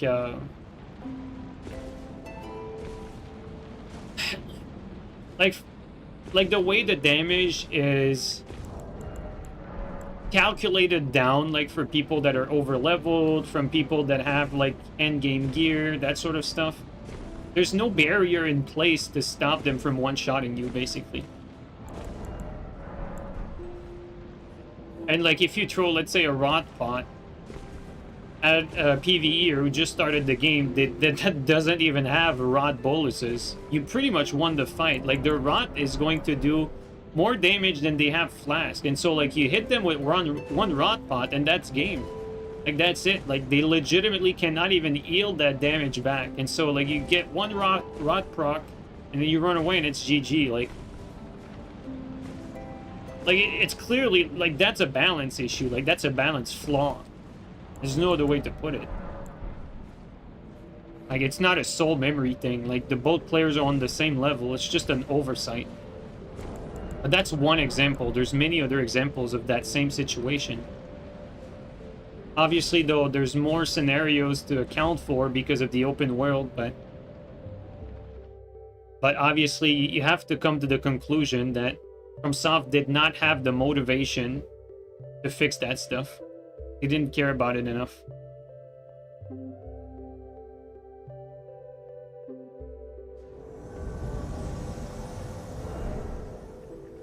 And so what you said, though, like Unskilled Phantom or the anti-twink system, you're right. Like, FromSoft says, well, you know, just bring in your over-leveled friend. Like, they're gonna, you know, they're gonna twink their twink. And then you get the normal invader that invades the over-leveled afterward, and they complain about the over-leveled Phantom. And so, like a cat and mouse game, where no one really is at fault but the dev at the end of the day. Like, the devs are responsible for this whole situation.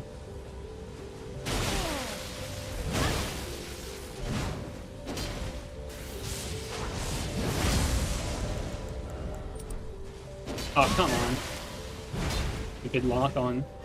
Like, running toward this guy, looking at him, locks me to the other guy.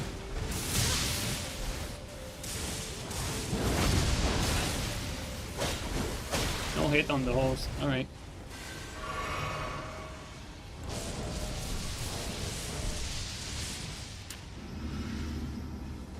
Try to kill the Phantom first, because he has the range stuff.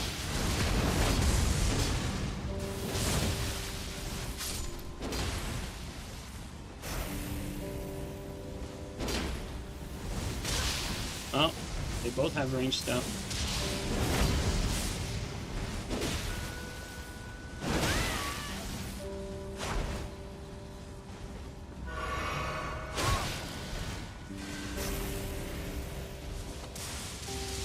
I wanted to just win this. The play here is drop whatever I'm doing, start using Bone Bow and Great Bow, and be done with it. If I really wanted to win, I'd be doing that right now.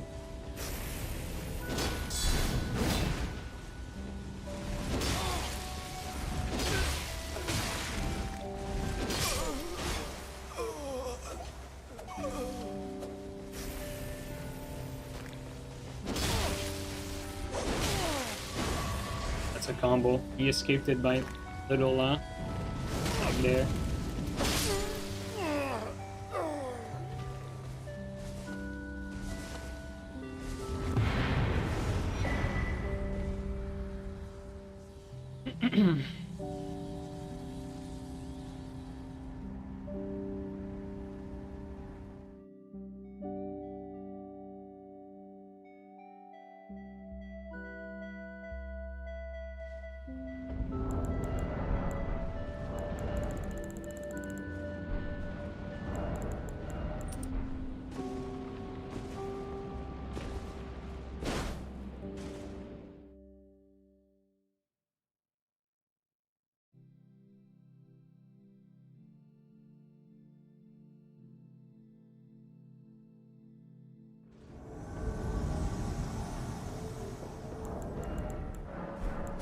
Oh, they're still here. Gonna go on 2 hours.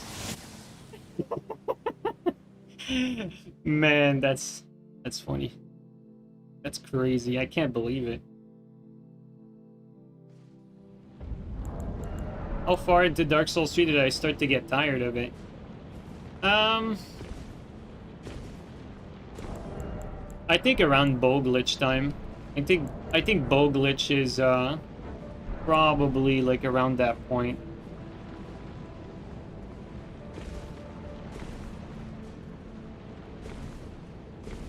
Were these guys? It's funny, we were talking about twinking. These guys are basically that. Like, you know, they have like over-leveled Phantom that just, you know, can two-shot you at range, and they just like hide in the bush and make you spawn in one spot on purpose in order to basically like kill you like instantly without you being able to do anything. It's very easy to do that in this game. There should be another invader in here.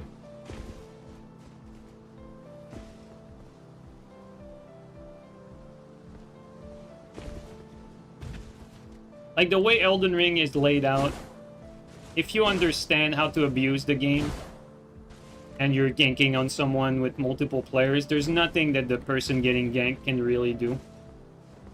Like the only, like the way the game was intended is for the invader to be better than the gankers, otherwise it doesn't hold up. This guy's clueless.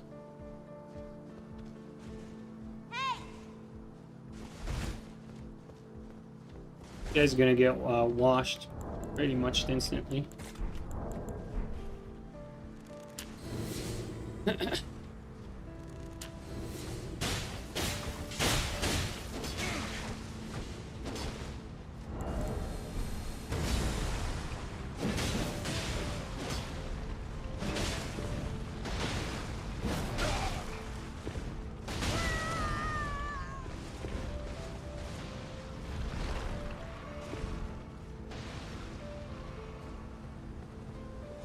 I don't know if they're keeping him alive or... Like what I'm doing here is, I know my teammate is not... I keep hitting him. I know my teammate is not gonna last the moment they actually try to aggress him, but I'm still trying to do a little bit of support to not just let him die.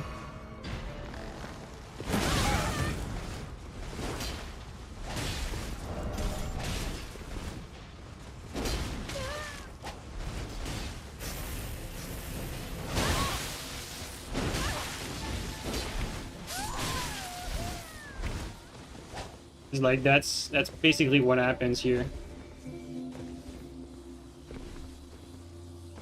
It's like the moment we get a 1v1 here, like they wipe this guy and then I get 2v1. So if I commit to going in there, I'm just gonna get 2v1'd instantly.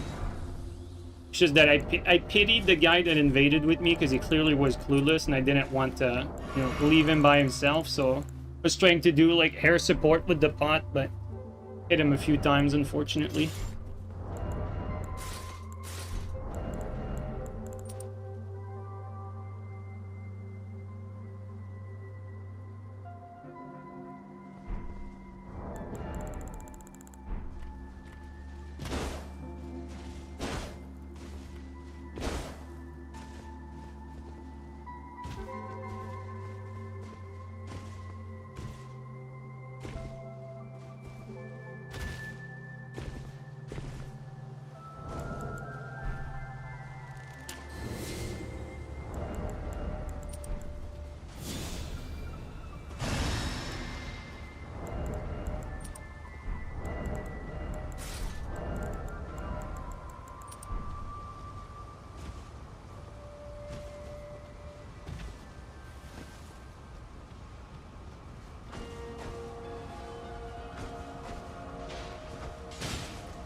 Insane locking to the... Fortunately, I'm fat rolling.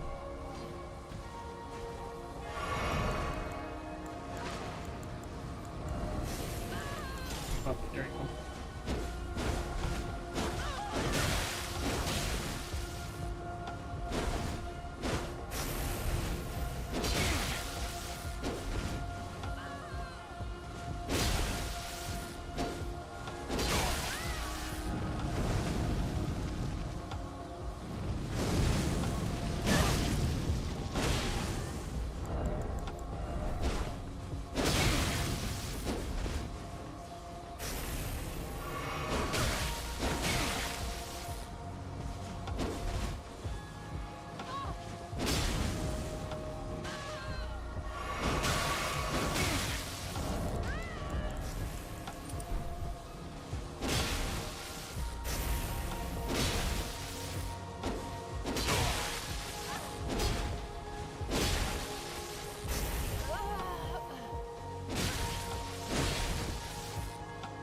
Teammate died again.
Oh wow, that's surprising that this landed.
Insane bot by teammate.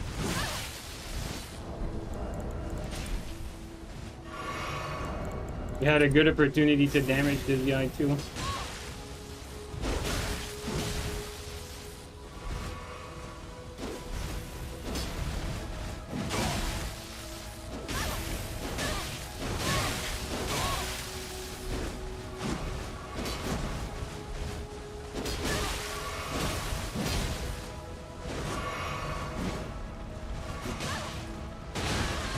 Oh, we're even now.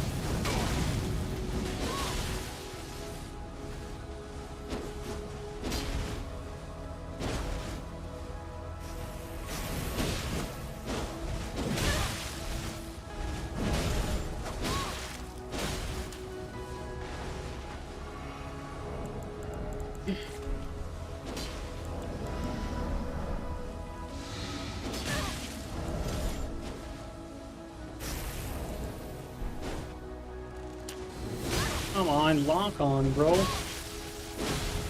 This guy is like right in front of me and it's locking me to the fucking... Locking me to the dude at the other end. Like, it's... Oh man, that's so fucking dumb. I don't deserve that. Well... I mean, that's just a unlucky shit.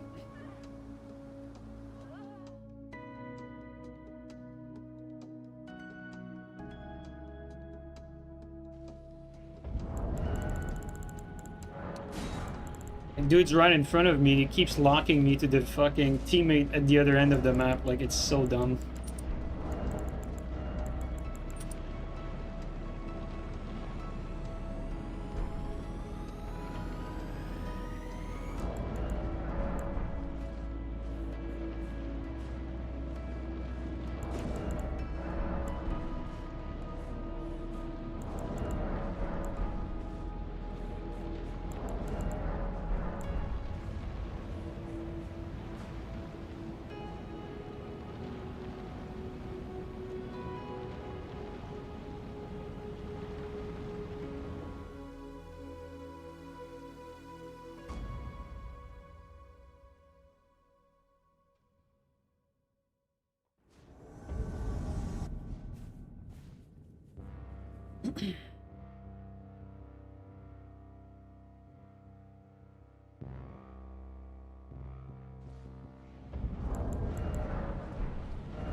I mean, we should have won that. Like, every time we fucking 1v1 these, like, it was pretty one-sided, too. Like, it's just fucking unlucky, like, this fucking game. This game is painfully fucking horrible.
Again, stupid lock-on.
You're wondering why I'm not helping my teammate is that these guys were not ganking me when they had the opportunity, so and it's only natural that we do the same.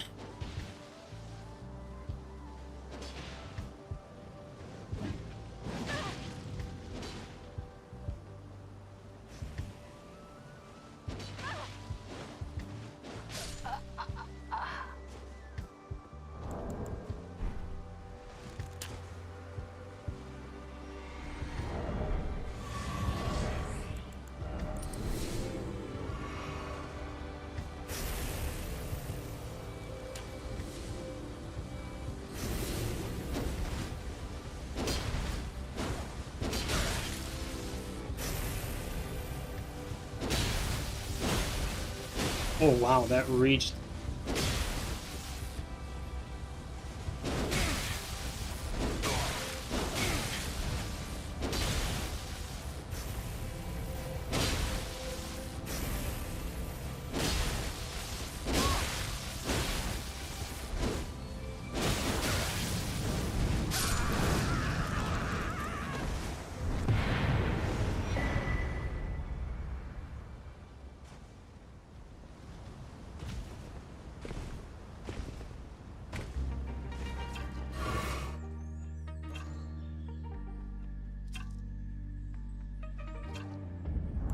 I'm still sad that I died earlier though.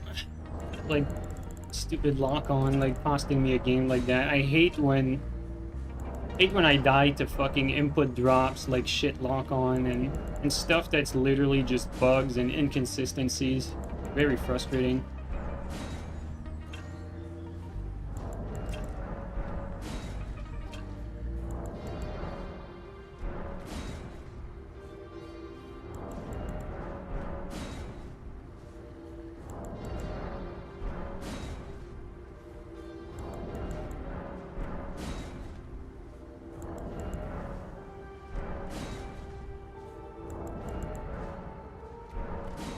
Boy.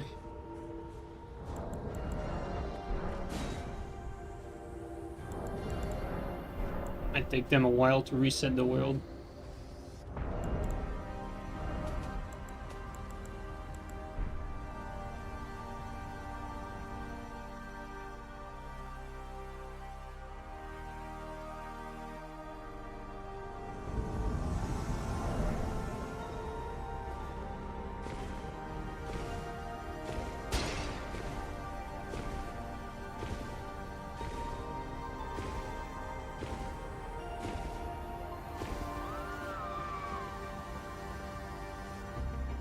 Good fight.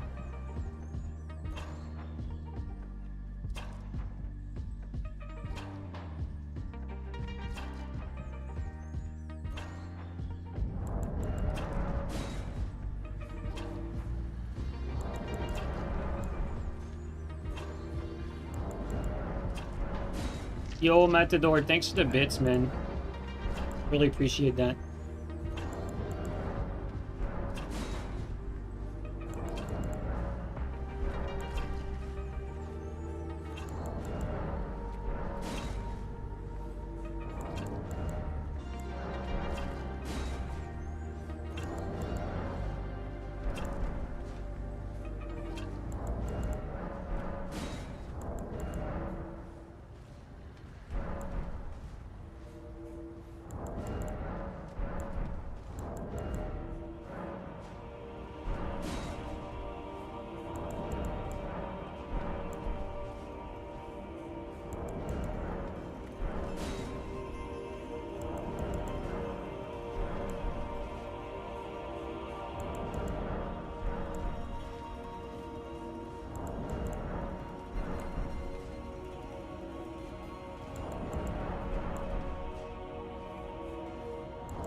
Area is ready? Well, because Elden Ring matchmaking is Elden Ring matchmaking. We can't invade anyway. Look at that. This game and the matchmaking is it's really something else. Another invader came. Okay, that's why. But even then, like, I was spamming like both far and near, like, constantly.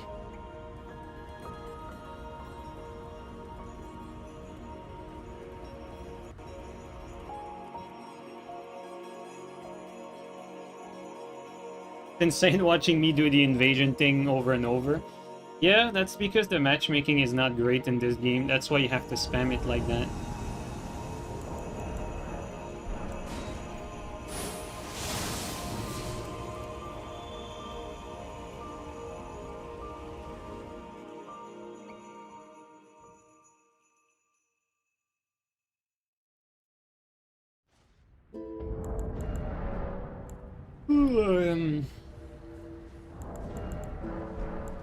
These fucking guys, bro, they've been here for 2 hours.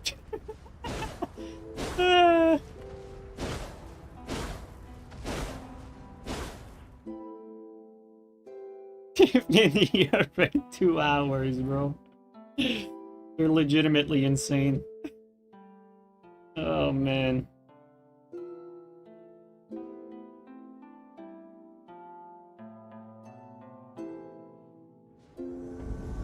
Oh, this place is fun, though. This is a fun place to invade.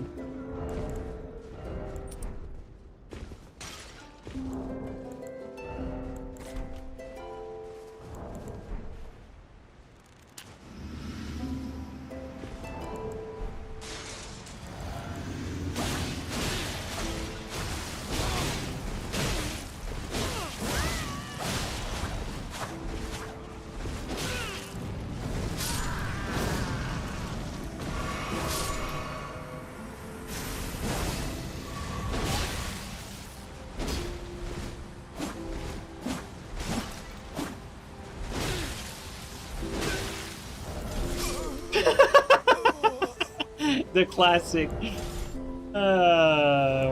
Always funny when they do that. Oh my god. If you guys are wondering what happened, like the Ash of War that he kept spamming actually damages yourself. And so he had just one sliver of health and he committed Sudoku basically.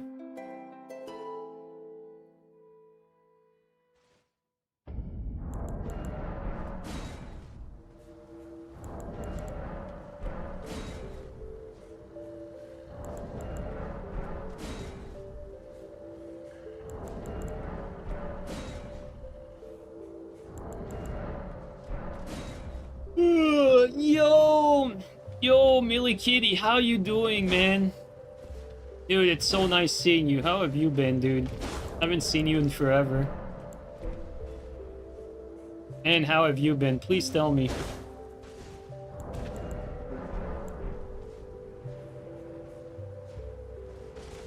How long has it been? Like, fucking... I mean, it's been at least 4 years, that I know for sure, but probably more than that. Probably more than 4 years.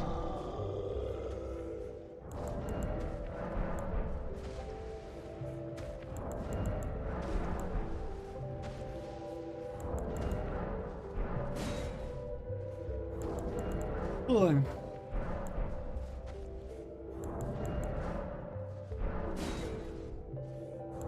Well, we can't seem to re-invade here. And this location doesn't seem very good to catch random invasions either. Sleepy 9? I was not sleepy before coming in here. It's this game. Like, this game makes you fall asleep. Been well, definitely at least, yeah, 4 to 5 years. Just been teaching and tattooing. This year is still on it. Yeah, I mean, maybe it would have been better if I was not still on it. You know what I mean? Maybe it would have been better if I was also fucking teaching and tattooing, you know? But no, I'm not a teacher or a tattoo artist, but you know what I mean.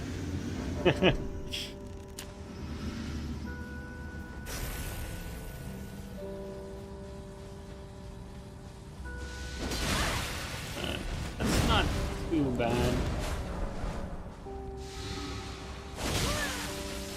Oh, this guy is like right away. That's a lot of damage.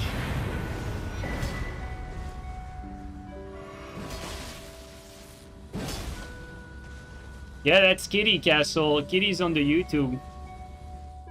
Should go talk to him.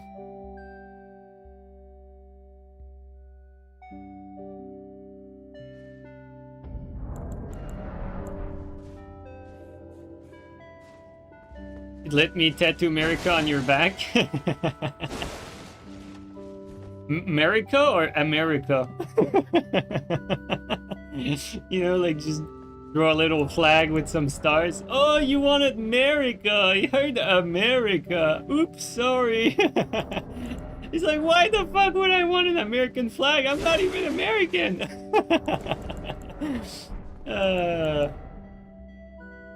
Yeah, Castle's on Twitch.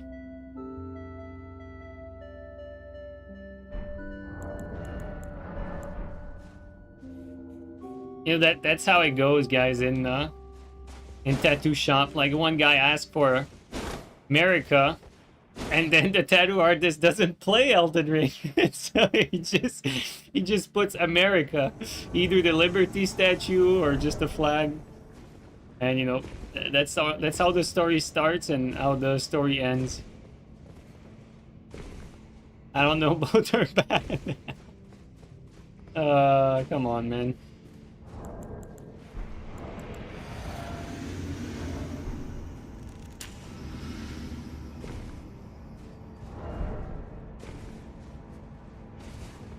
But, you know, I think even if you're American, I understand, like, patriotism, but tattooing, like, a flag of your country, like, I would never fucking tattoo a Canadian flag, like, on my back or something. Like, that would just never happen. I'd never do that. I don't see why US would be an exception to that, but, I mean, hey, to each his own.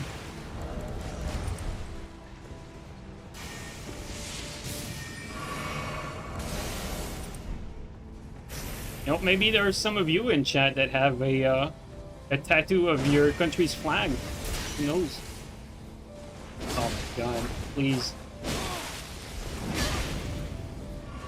Oh my god, the lock-on sucks. It's killing me.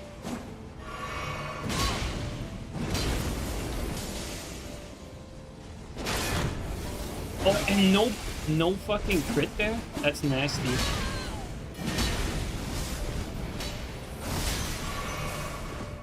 We need to heal.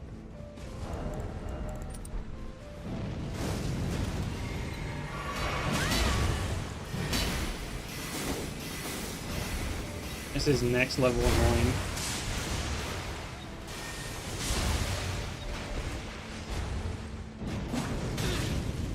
Get some distance. There you go, finally. Alright. Now we gotta blue do it. We need to hurry. We're fucked now.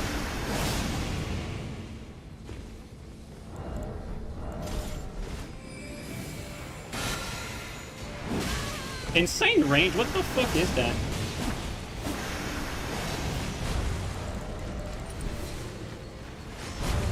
Let's just pray that...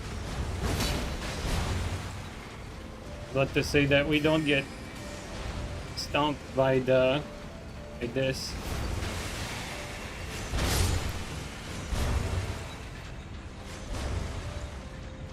Whew, close.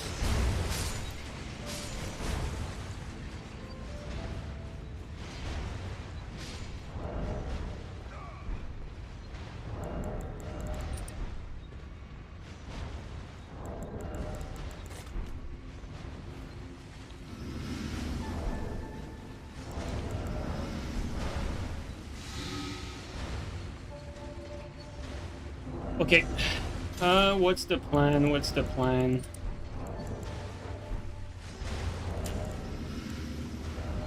The plan is, we put this on, and we put this on.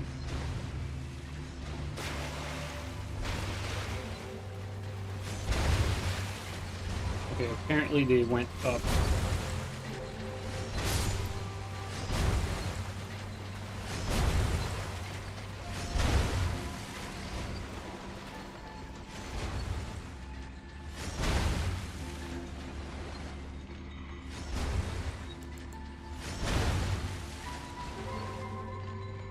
They're up there, guys.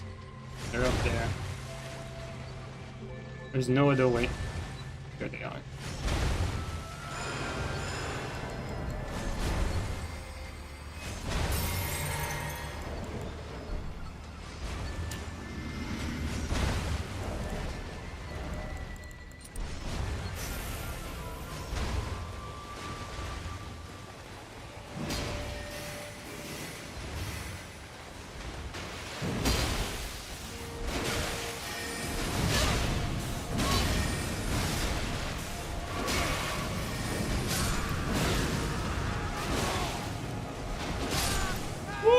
Well played.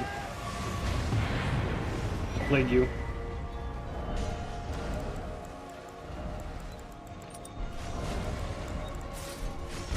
I was ready to get poison buffed with my last meat dumpling.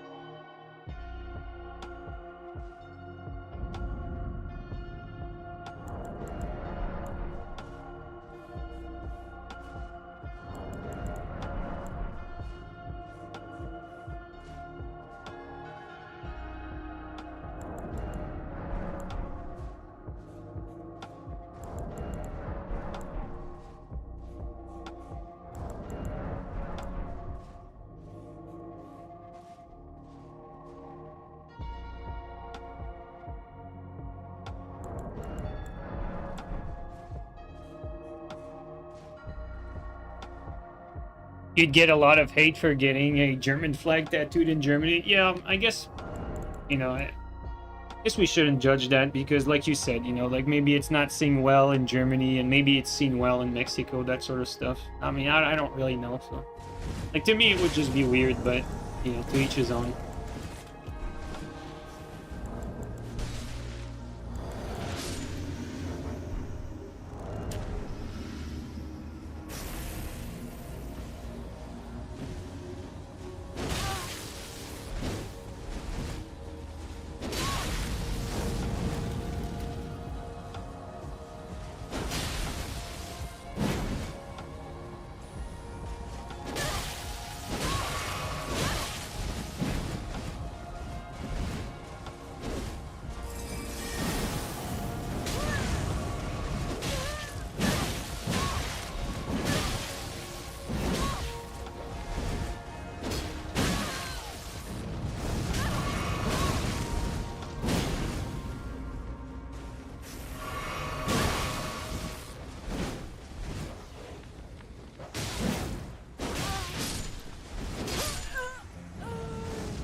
Oh, big dragon. A lot of damage.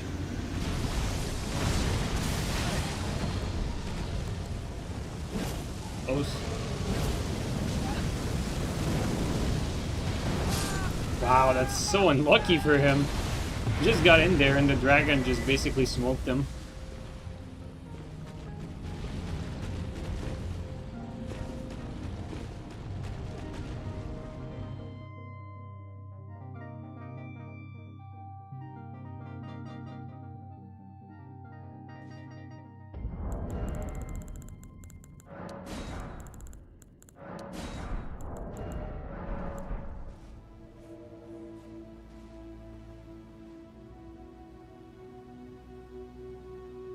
Dragon designs for Elden Ring or Dark Souls. I mean, it's the same fucking model for the most part.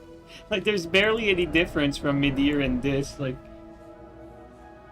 it's the same artist too. Like, it's just that the Dark Souls dragons are a little more dated than the Elden Ring models. That's all there is to it. But even then, like Midir and the dragons in this game, pretty similar.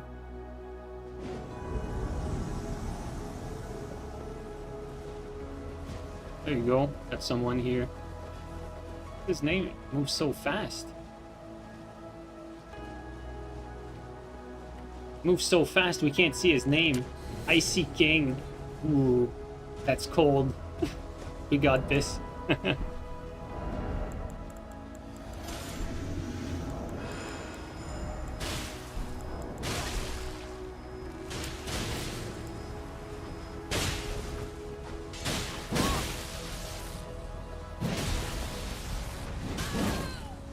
You got a little hit well now.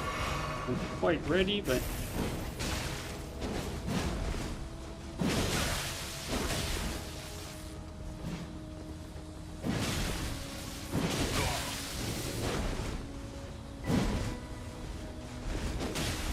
and that was a hit.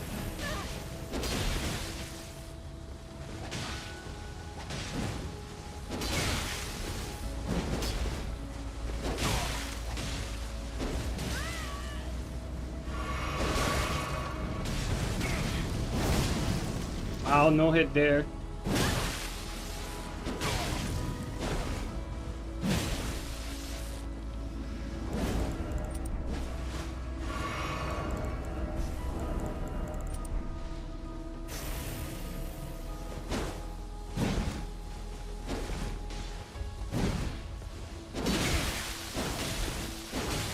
That's a nasty R2.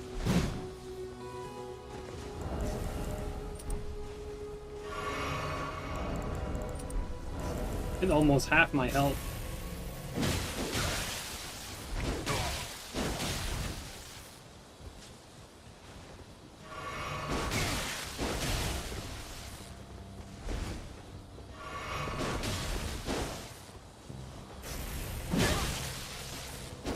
Oh, that's latency there.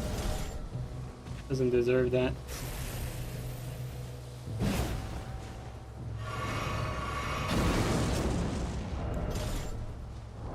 Connection moment.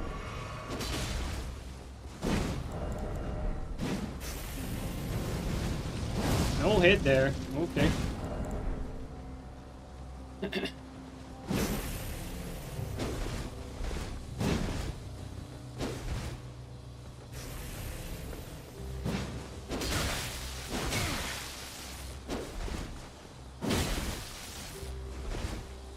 That should have been a BS attempt.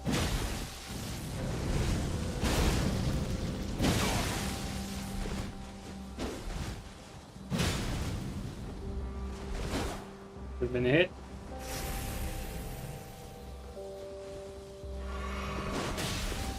Should have been a punish.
Teammate died, I just realized. I think Lance wins this matchup because, especially because of latency.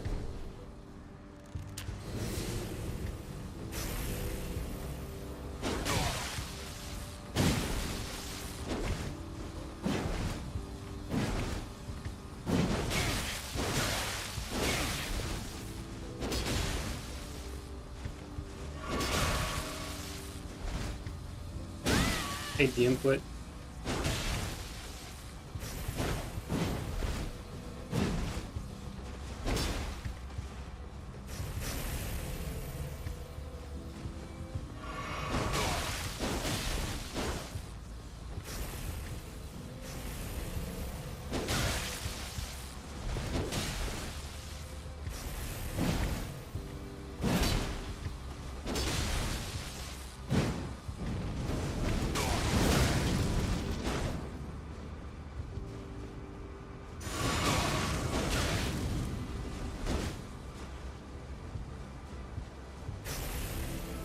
You should not switch. Lance wins this matchup.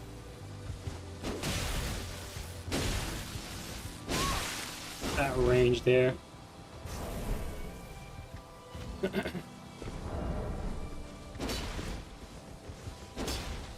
ate my input.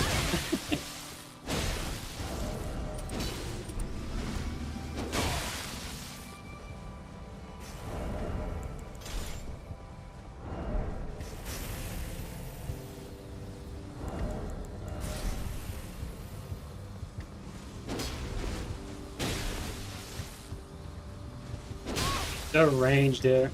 Oh my god, this is disgusting. Oh, we got out-healed too. This is a pretty bad fight. If I'm being completely honest, like, he does not deserve that, like, one bit.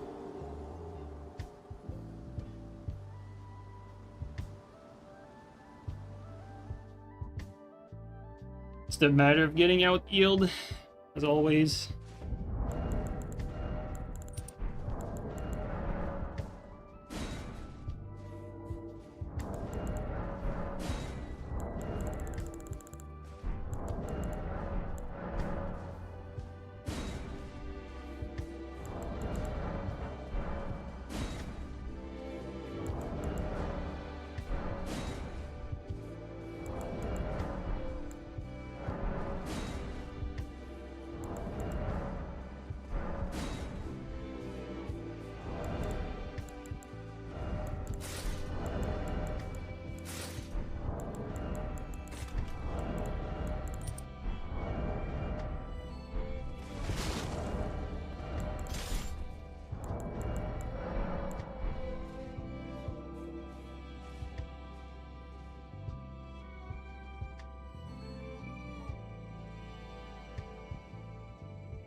Good fight.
Guy's a little laggy.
What the fuck?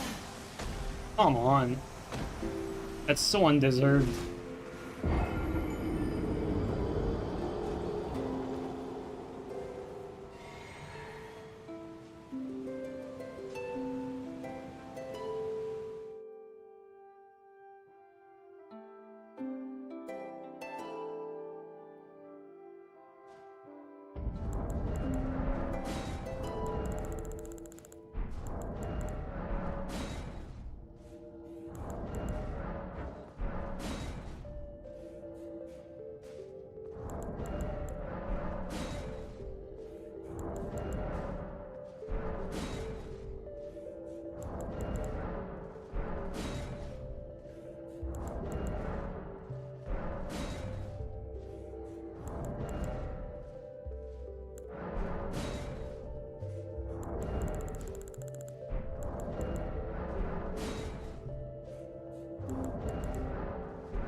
The hole's dead already.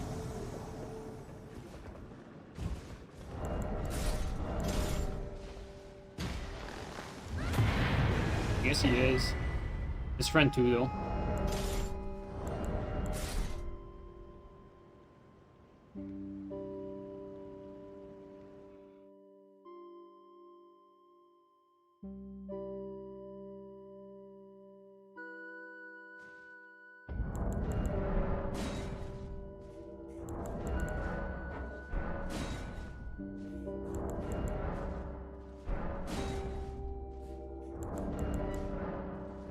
I don't know if the guys here are gone because they won, or if the, you know, the game is just like not connecting us.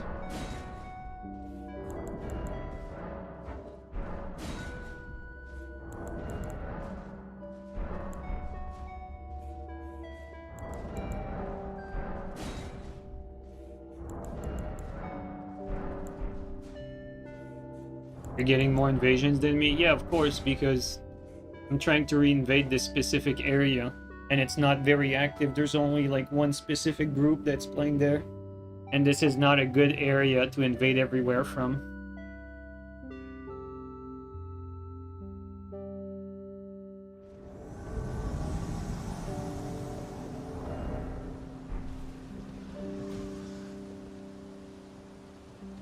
Oh, they have to clear the area every time, so that's why it's taking so long. Because they have to clear the spot.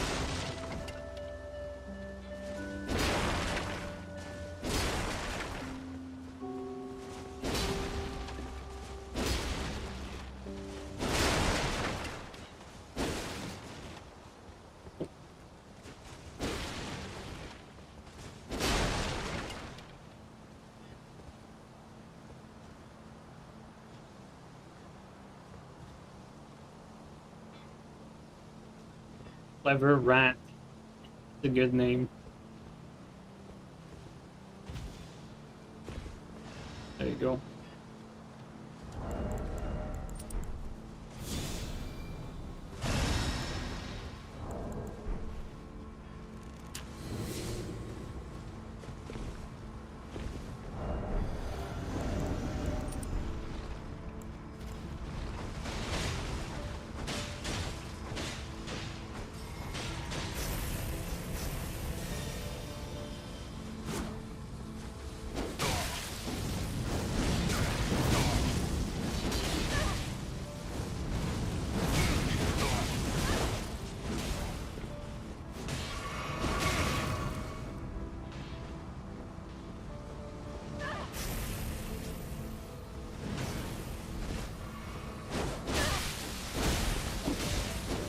Good art too.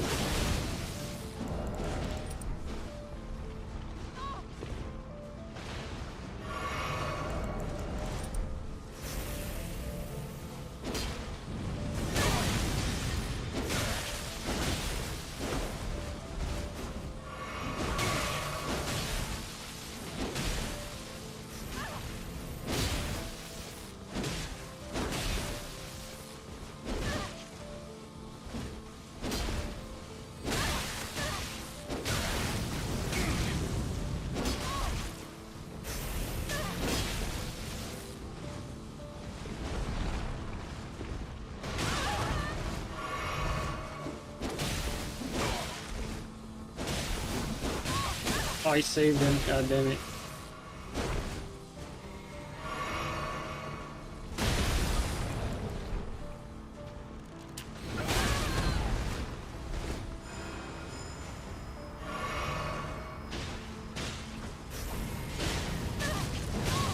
Flame strike.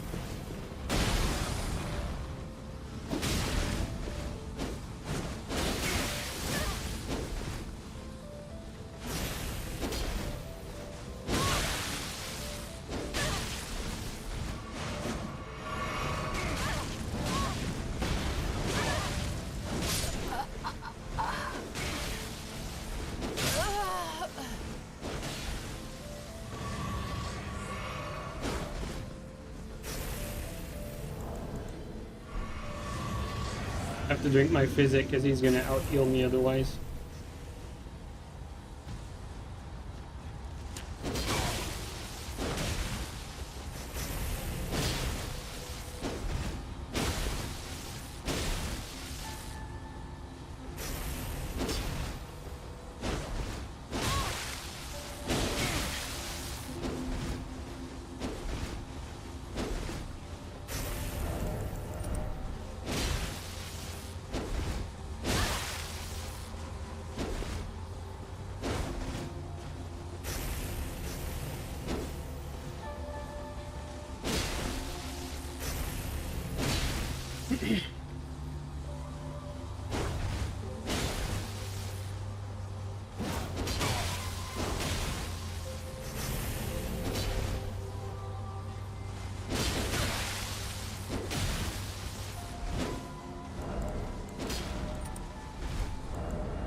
Smart, actually.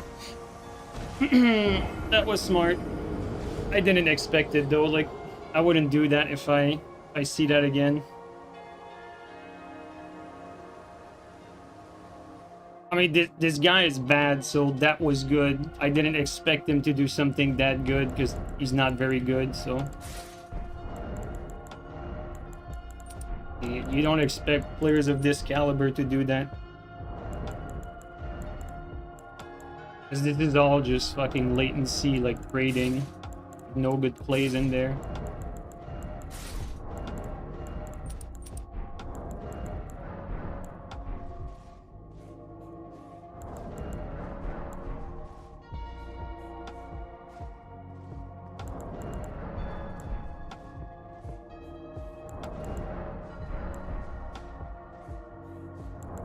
And let's also like put something out there too, like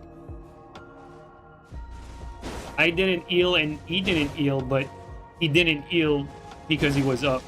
Every time he's up, this guy heals, so it looks like an honest fight, but if you reverse that, you know, it's just gonna heal every time he's down. So it's not, you know, not like this is fair game or anything. Yo, thanks for the 6 gifted though. Really appreciate that. Have the opposite problem. You expect other players to be way better than they are. Well, I mean, we all have that problem, but in his case, it's just like latency fight the whole time, and then guy does like the exact right move for someone who's in Cockroach, like the right swap and the right attack choice. We don't expect that for someone who, you know, who's playing like average with high lat the whole game.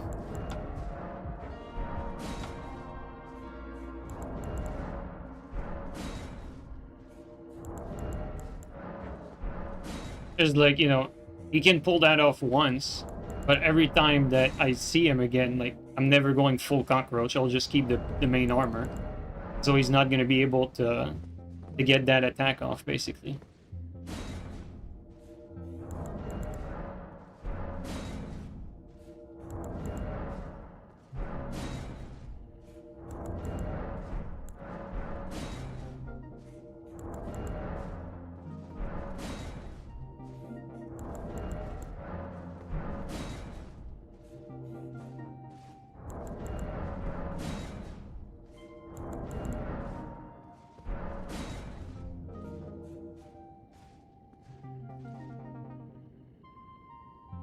Yo, Bale, thanks for the 5 gifted, man. You guys are really kind, though. Really appreciate that.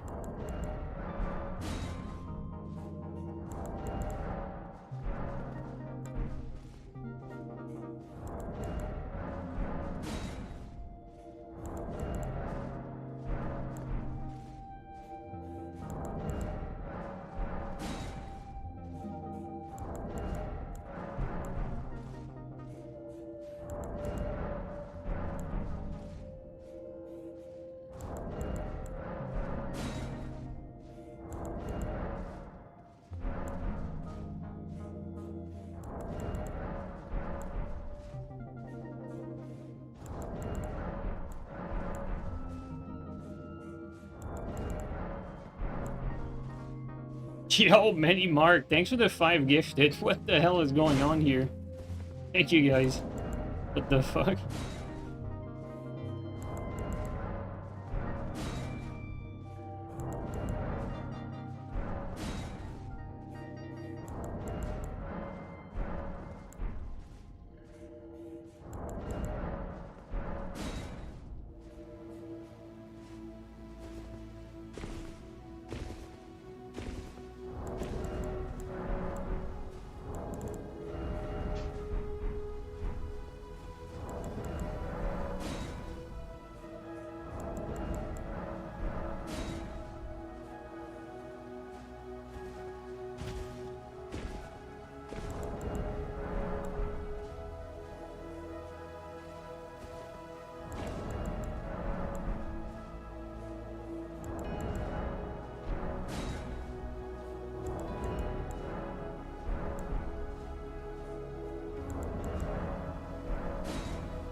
Yo, Thunderbolt, thanks for the bits, man.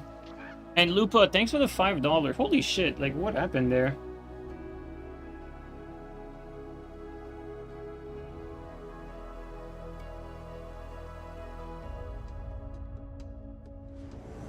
Lupa, thanks for the donation, man.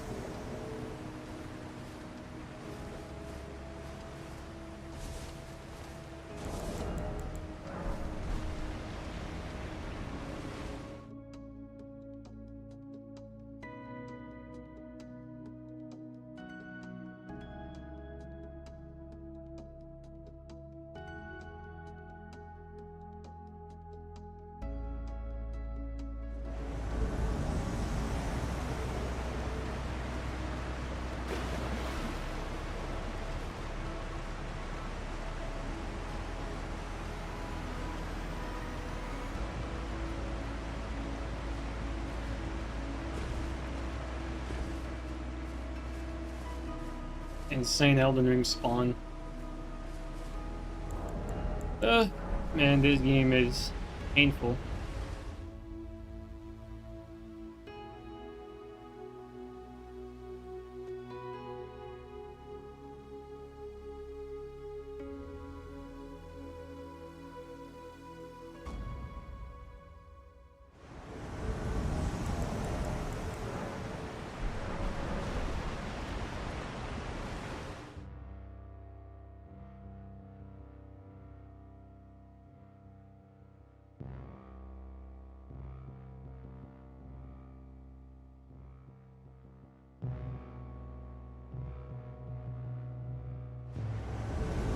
Shit game, alright. Thank you for these great spawns. We can't reach the host, so.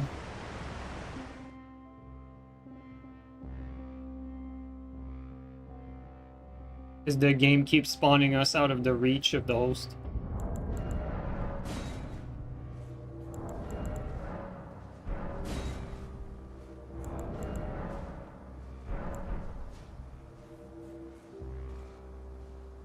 Average Castle Ensis invasion? Yeah, it's so unfortunate. Castle Ensis is such a cool area, but the spawns are so ass in Castle Ensis. Hey, good night, Mark. Thanks again, man.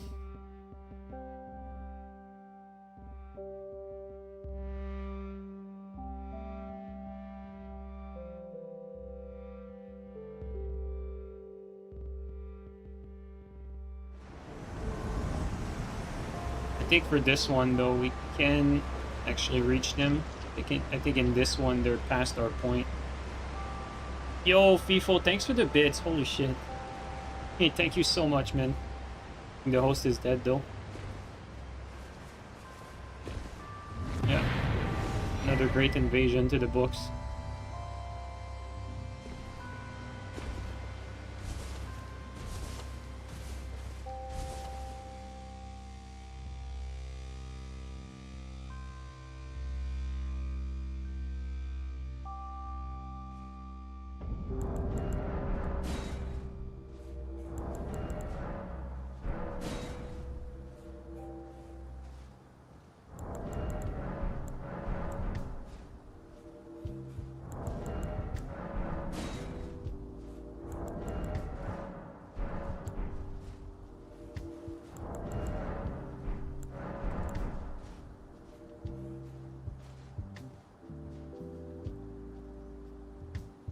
Her legs are like completely through the floor here. Kind of funny.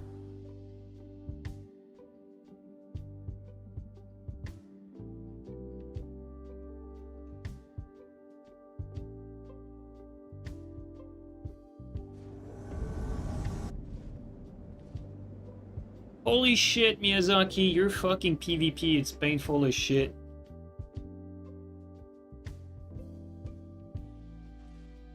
Like such a fucking drag to just get an invasion. It's so hard to just fucking play the game.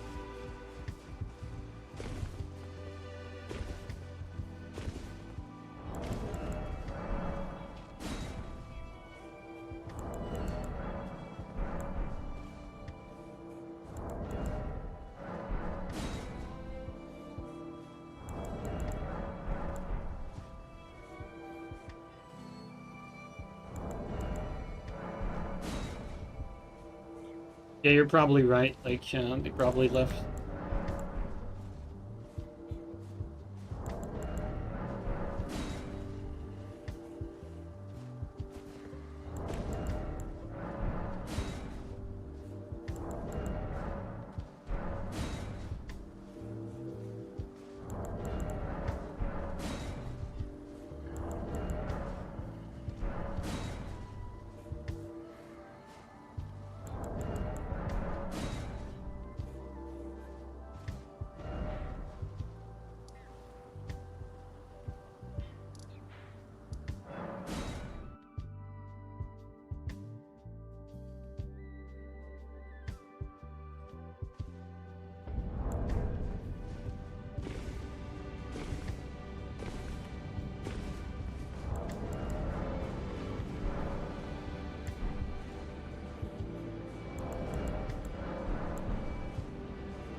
Thank you, Miyazaki.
Oh, no hit.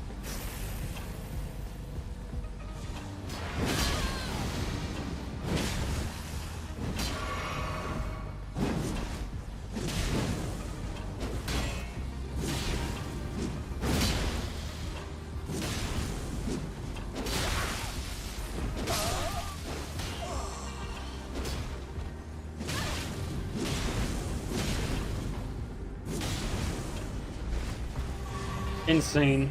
Oh my god. Bro, this game.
fight.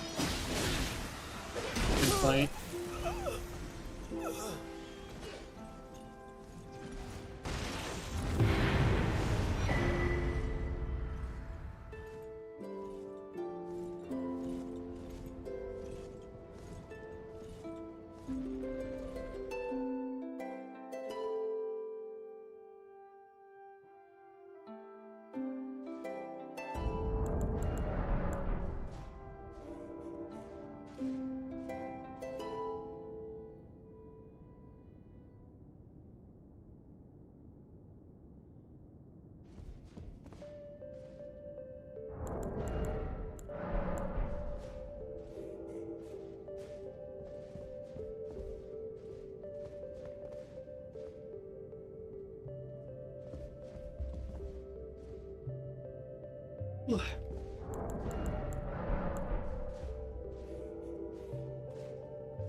Good fight.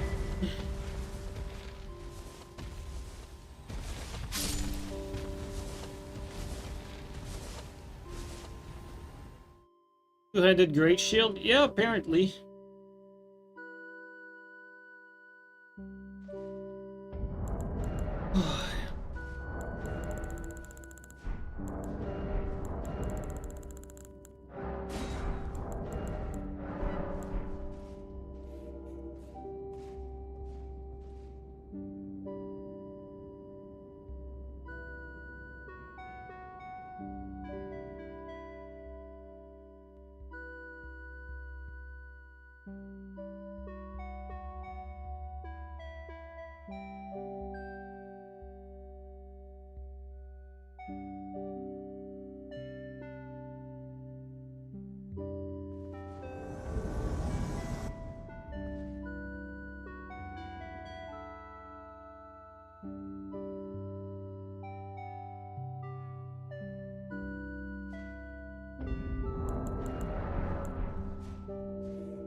I'd rather play green for 8 hours than this. At least my brain has to work if I duel good players with the best weapon. You know, this is just kind of boring.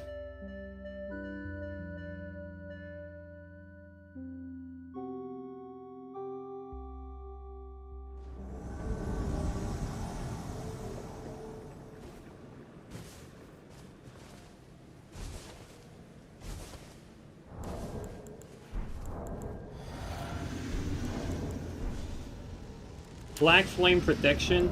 Are we for real now?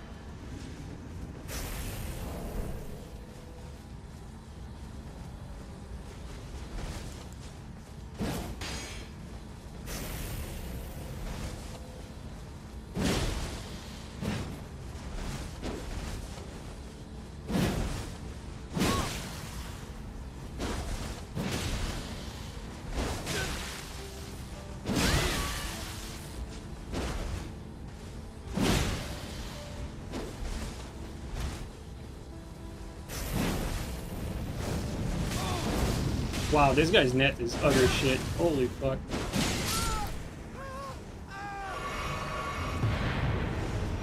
I was taking fucking late hits on combos, but he's still taking the hit at least.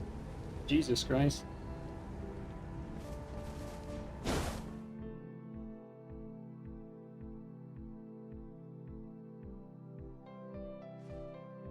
V2s would bring more self-entertainment. I don't think there's any people for 2s though.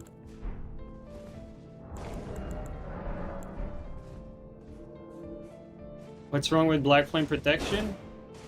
I guess you're right, Black Flame Protection isn't what it's used to be.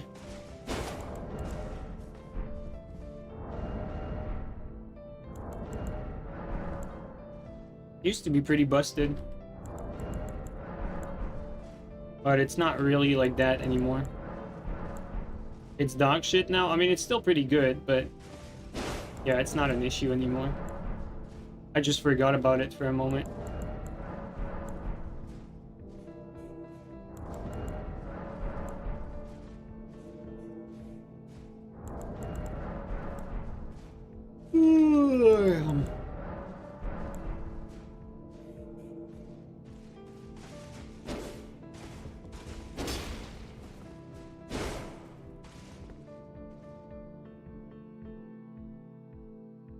Crab is strictly superior? Not really though. Like Crab has 10%, this has 15%, I think. So this is technically a little bit better, but you know, for the requirement, of course, like Crab is way more available and easy to use.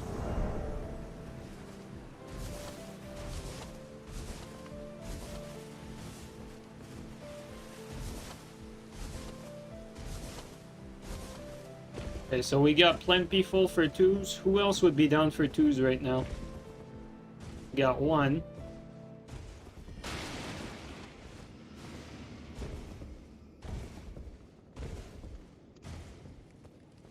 We got 2.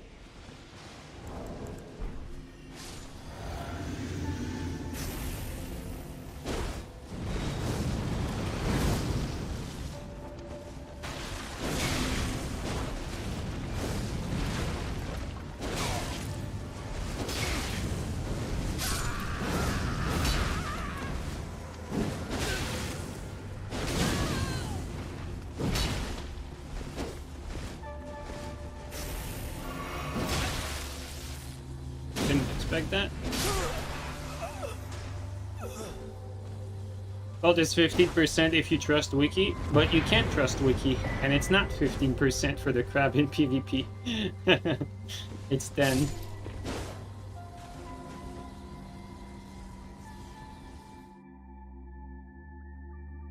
Yo, FIFO, thanks for the gifted though. Really appreciate it. Yeah, that's what I said, Mary. I don't think most people are there for 2s right now.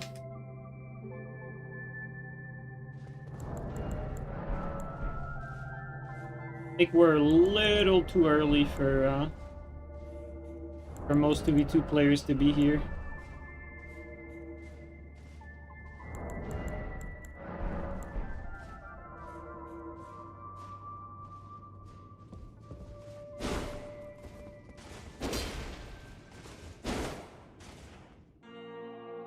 All Frextra knows is view botting. True story. Oh man, that's so funny.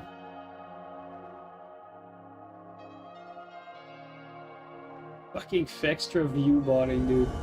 View botting and like stealing fucking info without giving any credit to anyone. They just like screen cap like data mining that people have done, like give no credit, no source, nothing.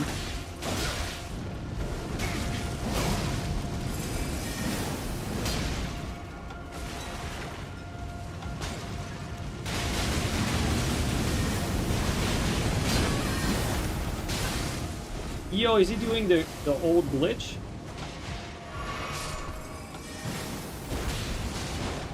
Yeah, he is. I might be dead though.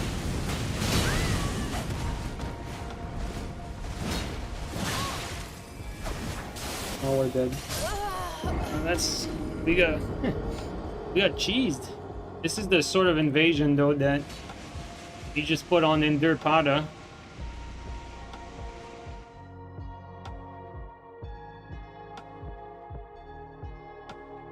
Yo Sam, thanks for the prime. Really appreciate that.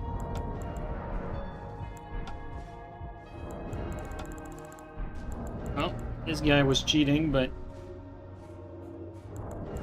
we could have won that if we could have gotten a reset, which we could not.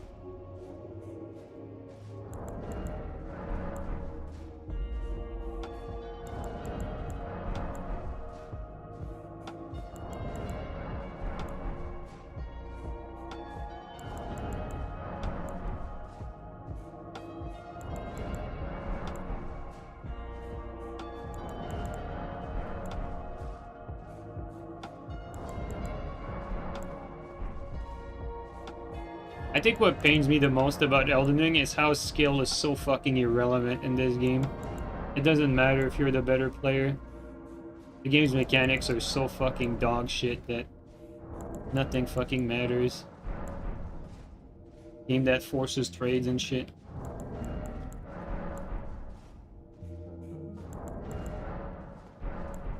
Shit ton of inconsistencies, fucking input eating at every corner. So sad that this is what we get for a Souls game now.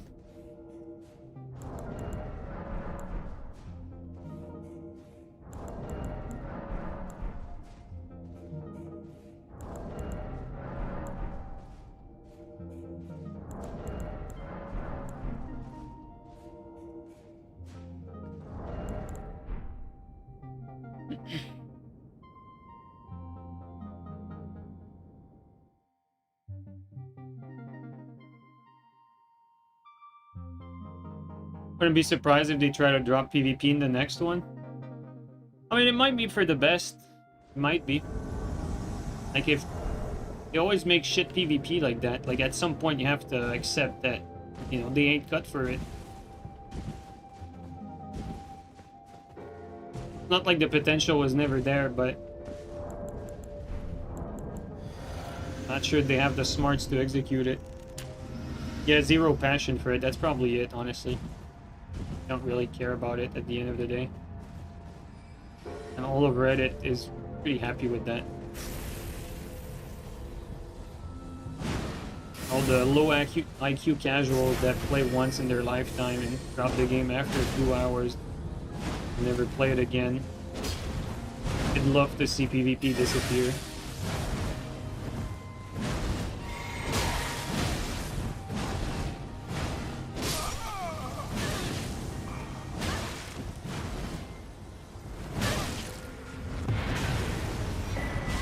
He has prio after my R2, that's fucked up.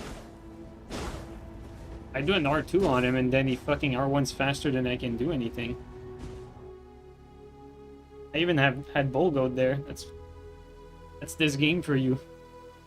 When we talk about inconsistency and bad design, this is it right there.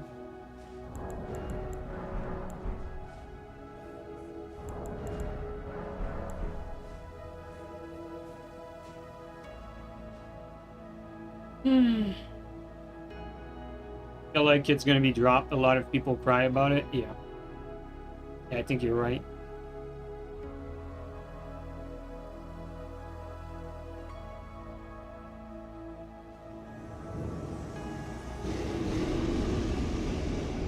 Whoa. Gotta be careful because this place is...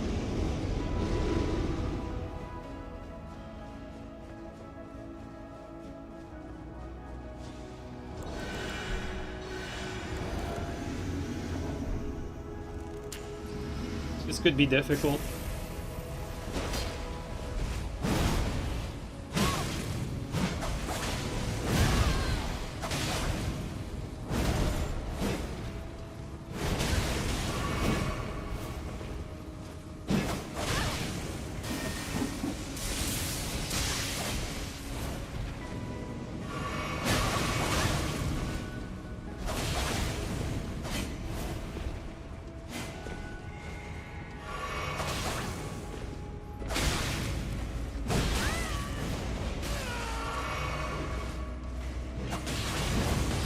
Oh, his net's too shit.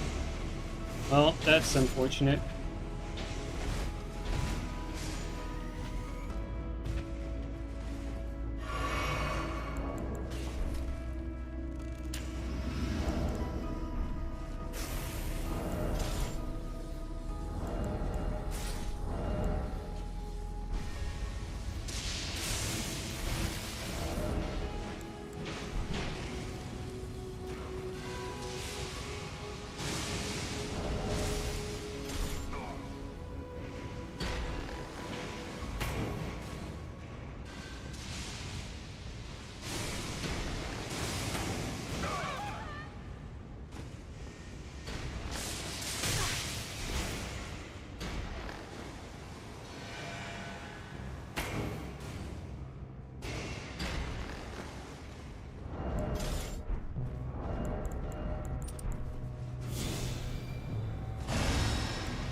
They're so ass, but their connection is legitimately so fucking dog water. Like, these players are actually like trash bags. What a game.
Bro, what is taking so long to fucking load? Like, we're already in the map. Like, they really don't give a shit about PvP. They make you reload the entire fucking map. Just move a little bit from the same fucking place.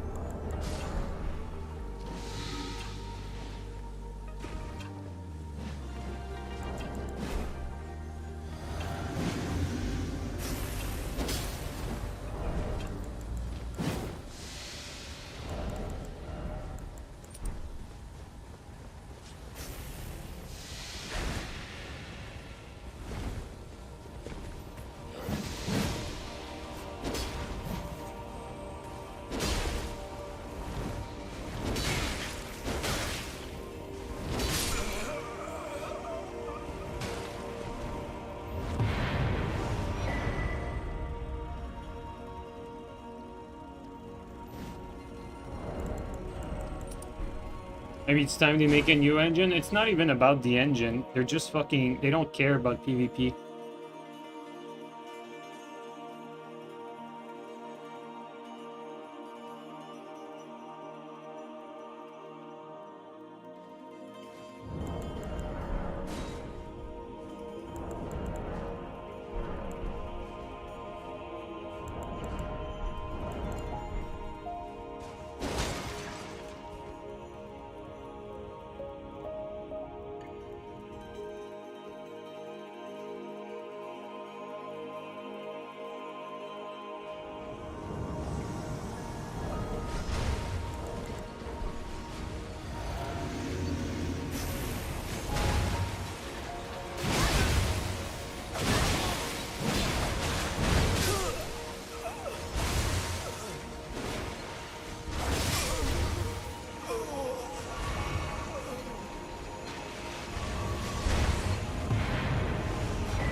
Yo, Fuji. Not a good day today.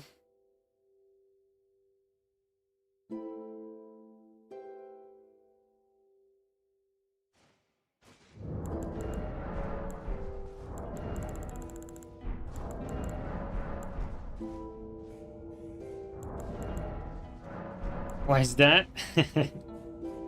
I'm getting killed by shit players and I can't do anything about it because the game's kinda ass.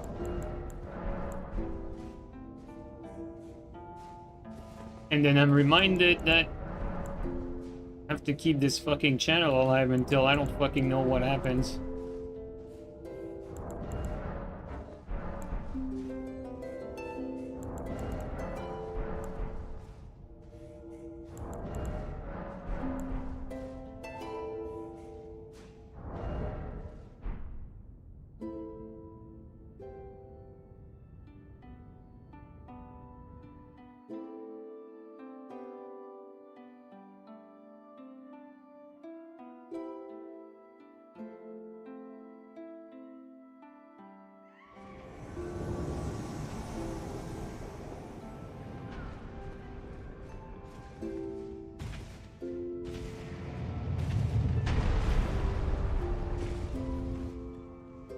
Wait.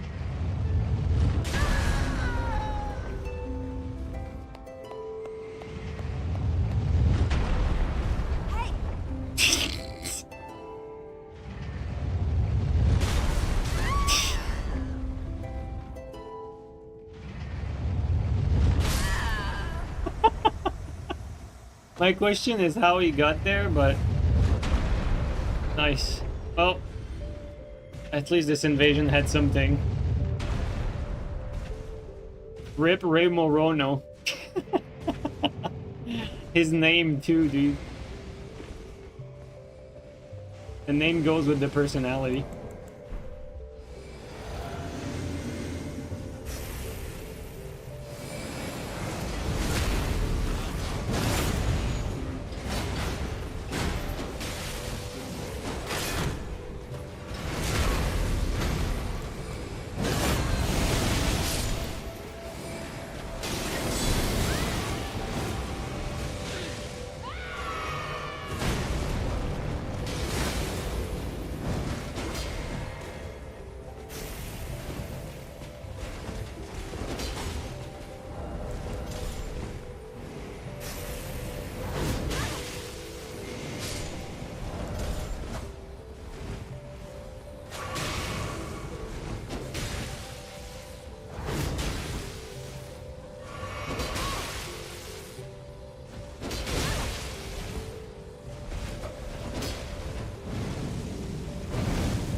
Wow, that hits in the air.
He actually early hit.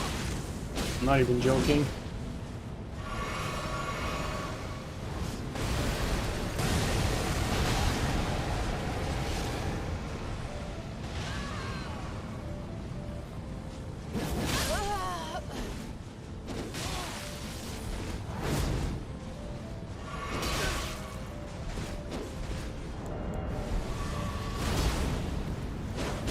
Wow, this fucking game.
Just use cling rot.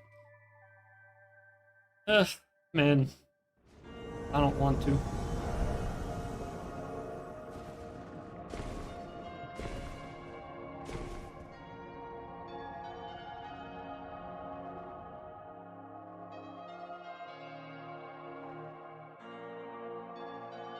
It's not even a matter of weapon, honestly. Like, if I ended the stream at like 2 hours, this would have been a deathless stream, but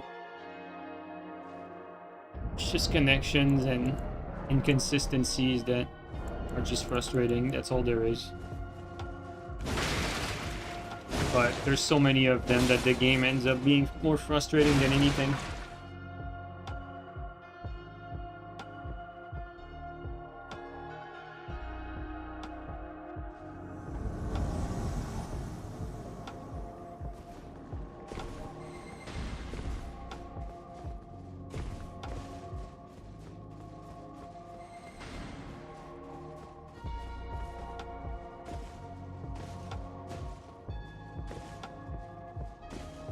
Where are they? The hell? Am I missing something? Oh. Oh, down there.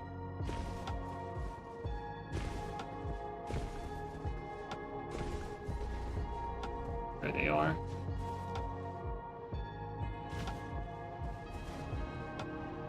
There's 3 of them. And 1 helicopter.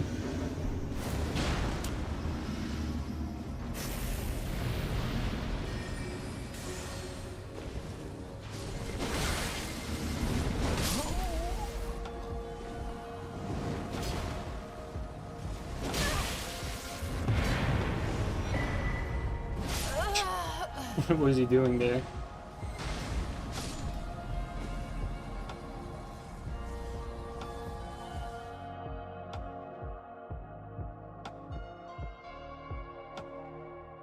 Yeah, you don't lose priority in Dark Souls 3. That's like the thing we miss the most. Like, priority consistency, so you get rewarded for hitting the guy first, at least in Dark Souls 3.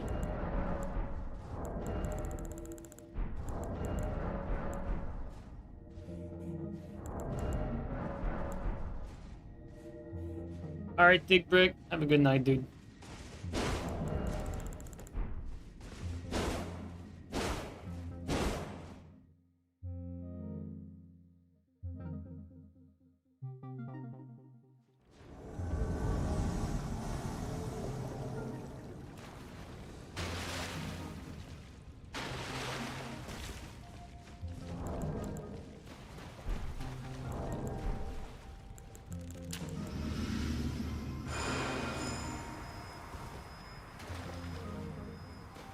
There could be a full team in here.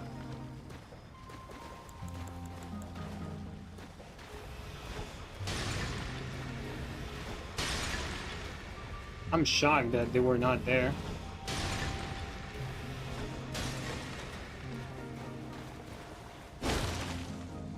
Oh, okay. No one here. Well, what?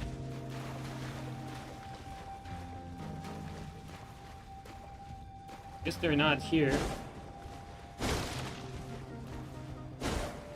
Interesting. He also thought they were here. So weird.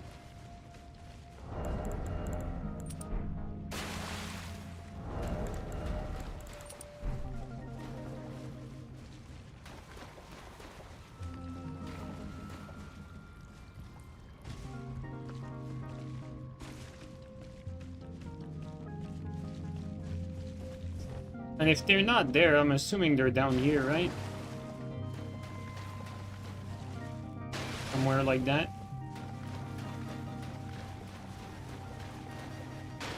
Oh, this is blocked. I think we have a respawn, otherwise we would be stuck here.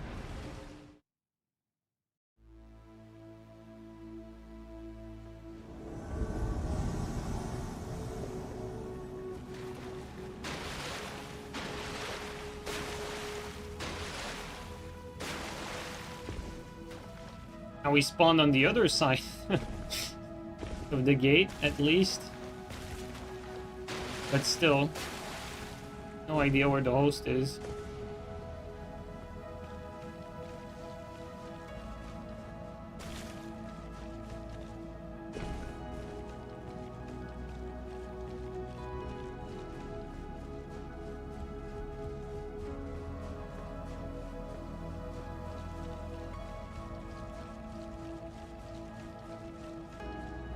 Oh!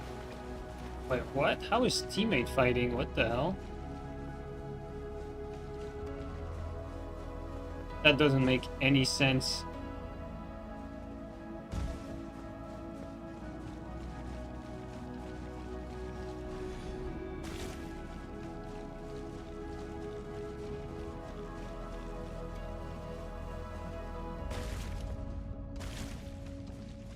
What the hell?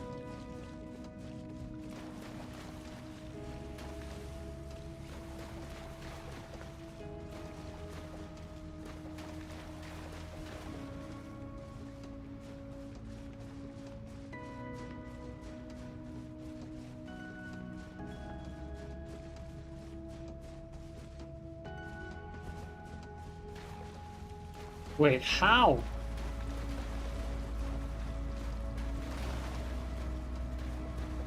Where was that guy earlier? It doesn't make any sense. Because the host is like there.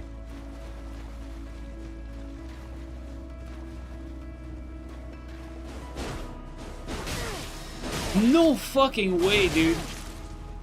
Wow. That's crazy. We went all the way there. Bro, this guy is fucking Metal Gear Snake, dude. What the fuck?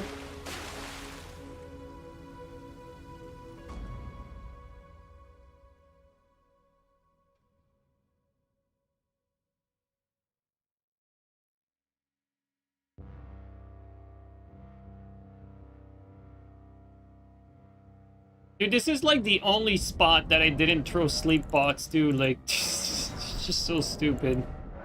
Oh, god damn it. He must have been like cleansing, like clenching his butt, like seeing all the sleep bots around him, except the one spot where he was at. That's crazy.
The other invader didn't see the host either, though.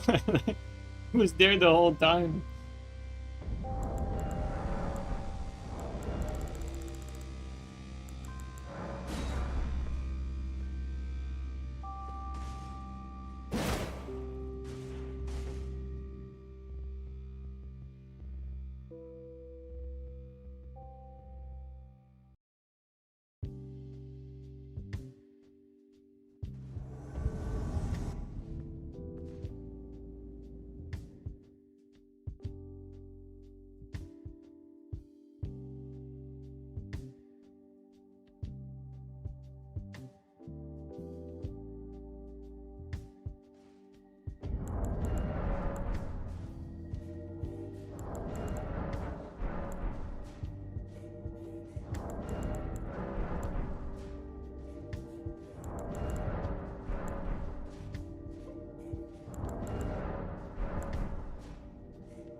There's 3 people here. We need to kill this guy in a hurry.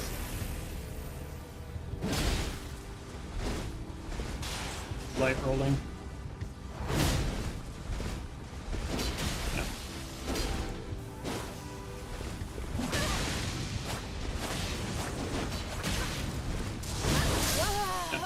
Combo there. Oh, shit, that Phantom, we couldn't kill him in time, no matter if we played with something else. Insane shit players.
They're above, I think.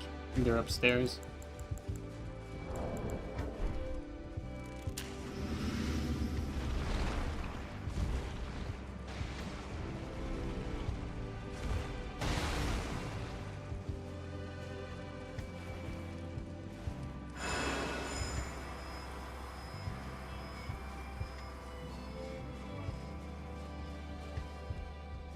Oh, they're above here.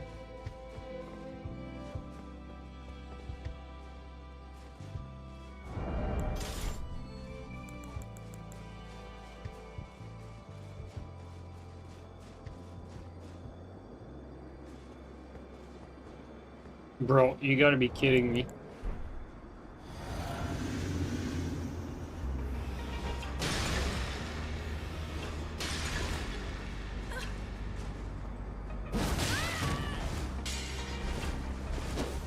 BS.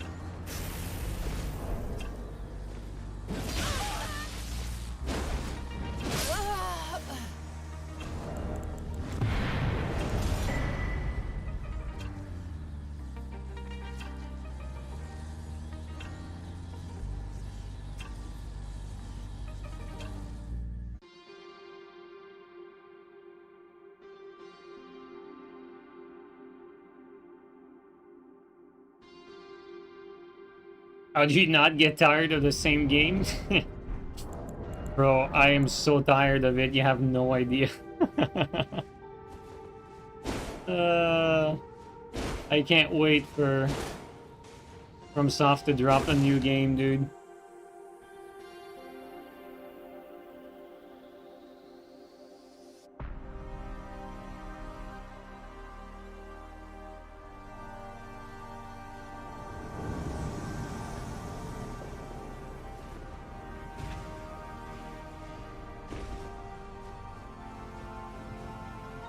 I am the most jaded content creator that this game has. Yeah, I guarantee you.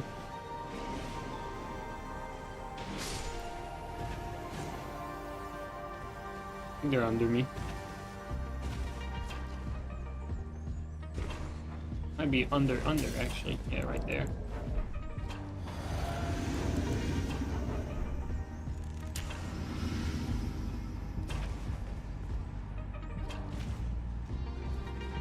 Why? There's another elevator.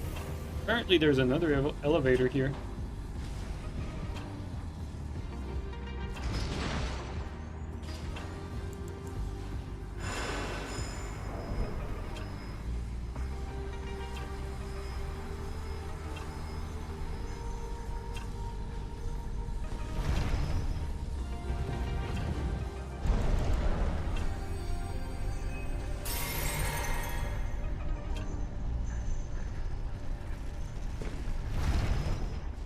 Okay, they should be up the stairs here. There you go.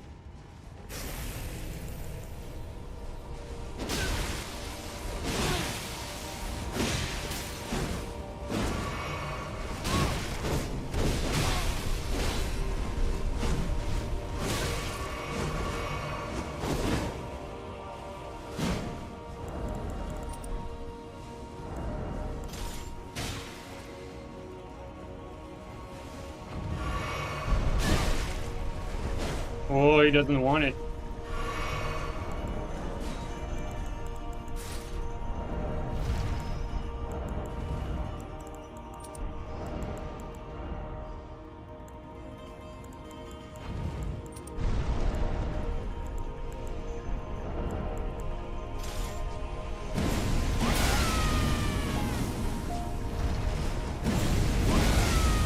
Come on.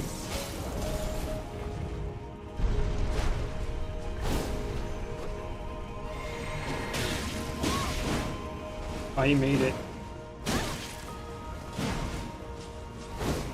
I'm an idiot. Holy fuck, dude. Come on. That's just my fault. We could have won that. I'm just playing bad.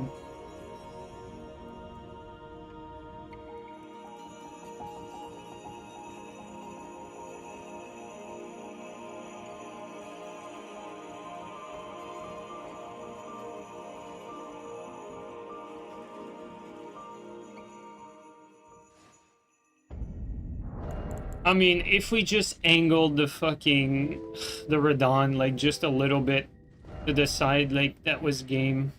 It's just so sad. It's just slightly wrong angle, and that's game.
I went above him.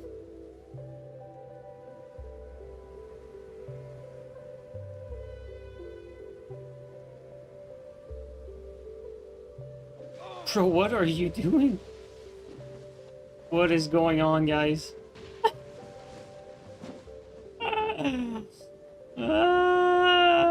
What are we doing?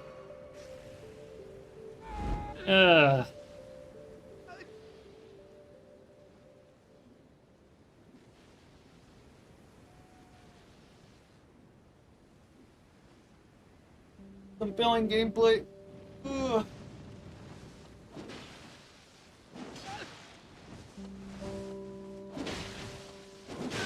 Dude, if the red wins that, I'm getting off.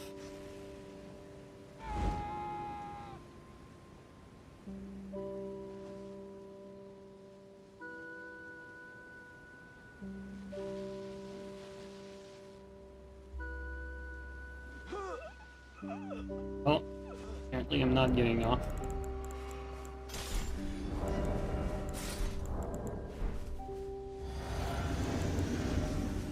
I'll have your physic.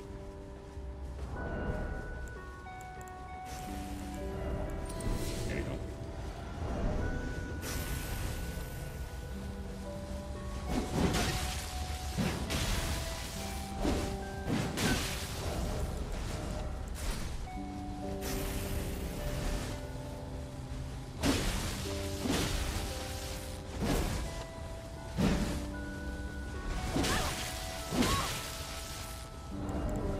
There.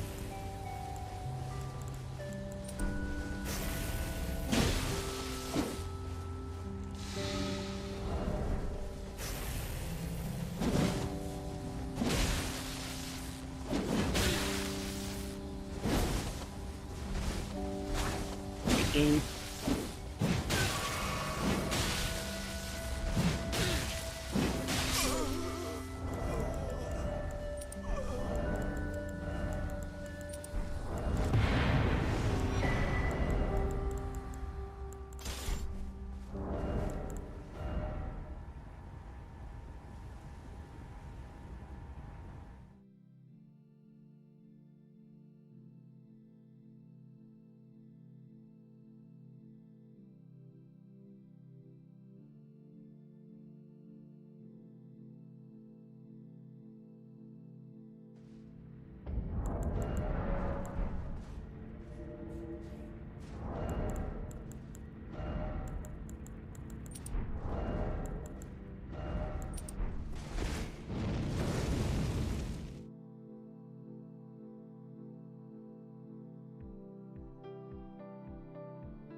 I think we're fat rolling right now.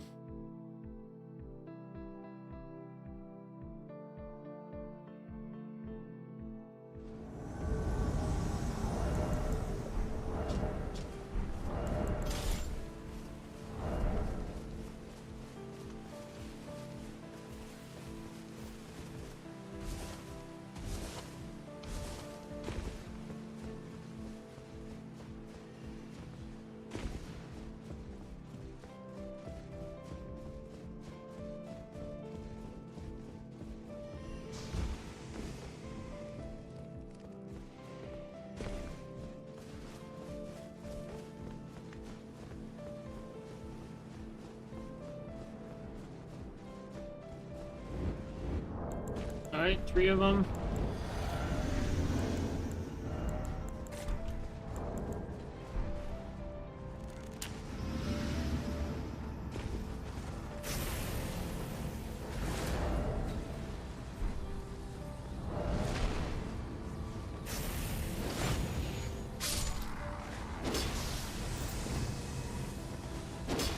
Boy.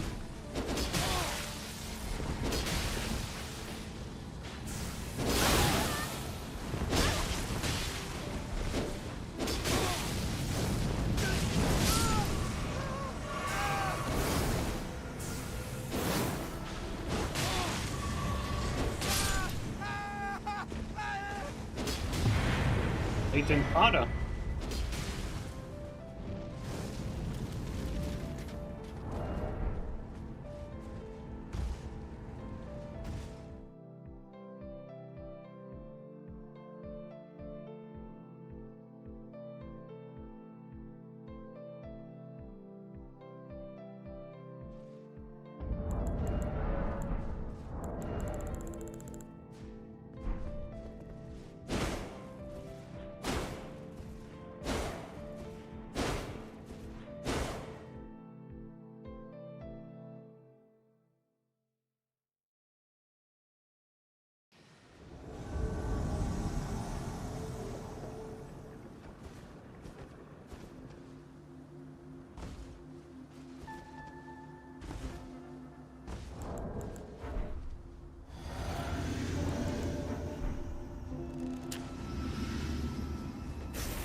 Is the Skyrim channel still on the table? Yeah, it's still on the table.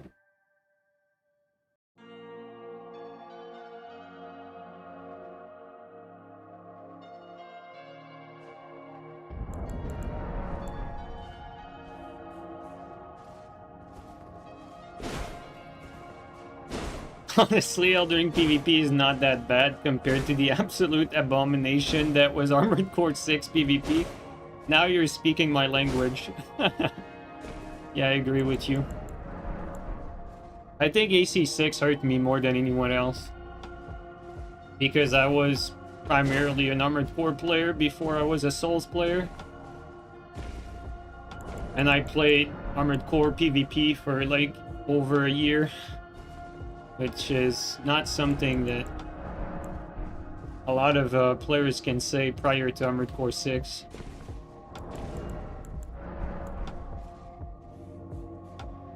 Actually, I played for like 2 years of Armored Core PvP. And I actually liked it. It was great. Playing Armored Core 5 and Verdict Day PvP was the fucking best. Answer PvP was never like that great, honestly, but it was still better than AC6.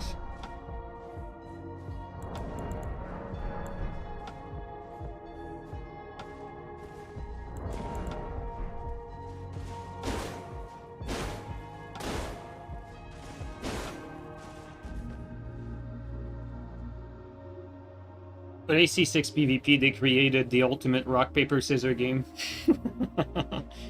Where a lot of the fights are decided before you enter the match.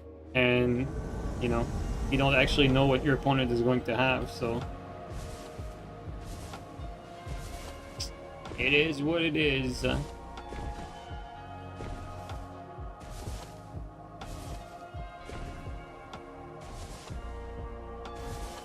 Look at this goat. It knows. It just knows.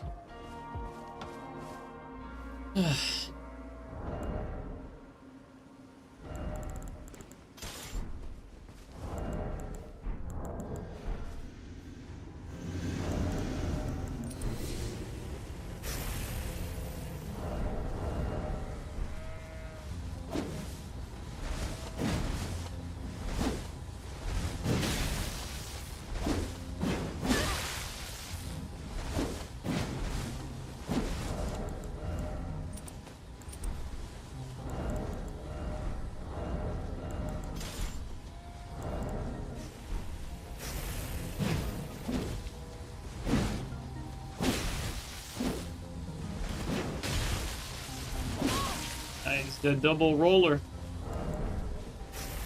The double roller.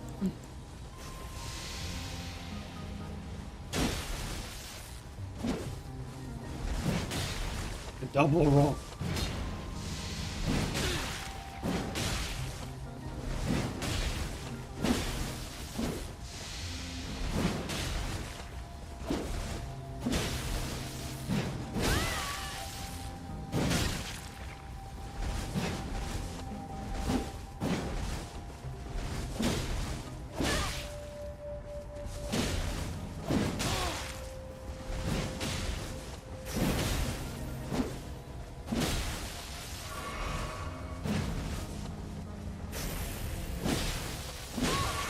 What did my character do there?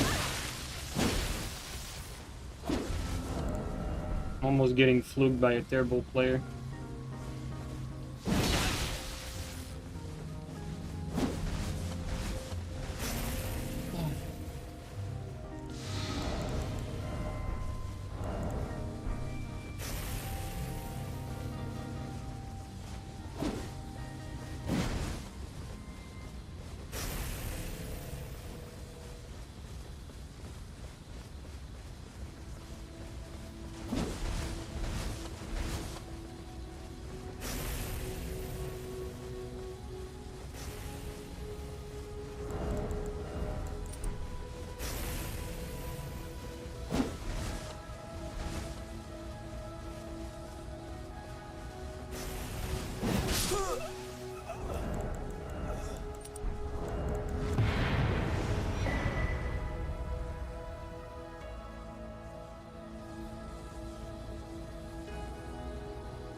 Ah, latency, sweet latency.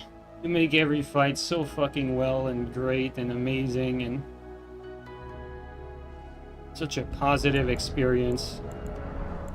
Enlightening, enriching, suave.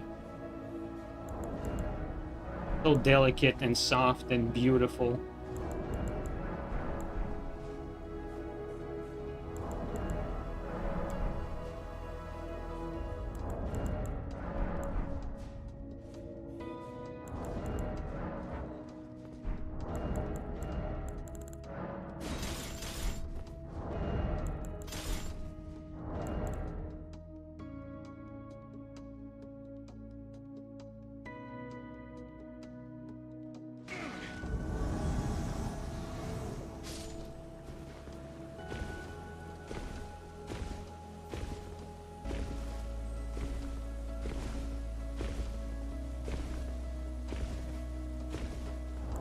In there?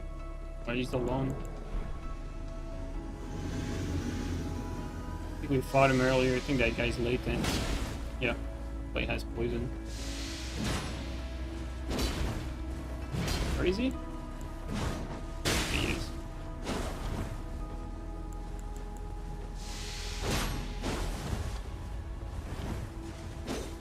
The fuck?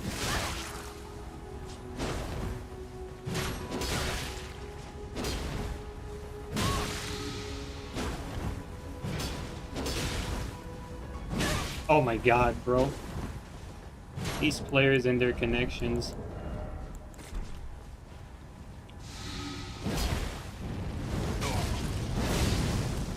Even escaped that.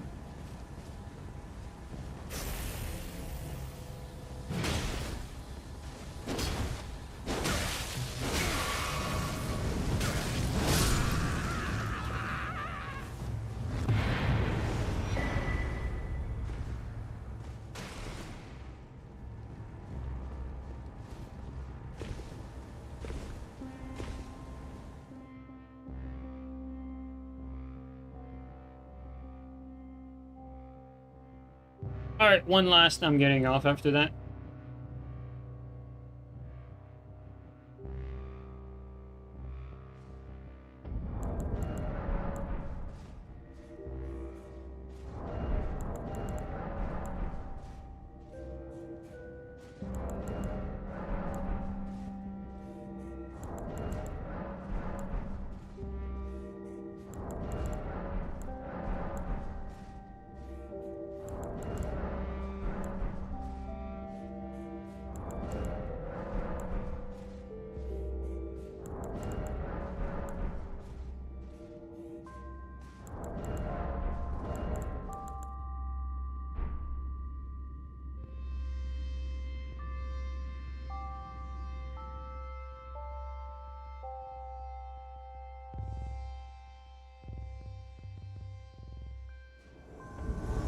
The same guy?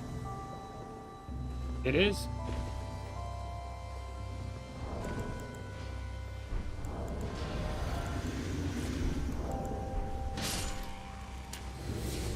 I think it's a sign.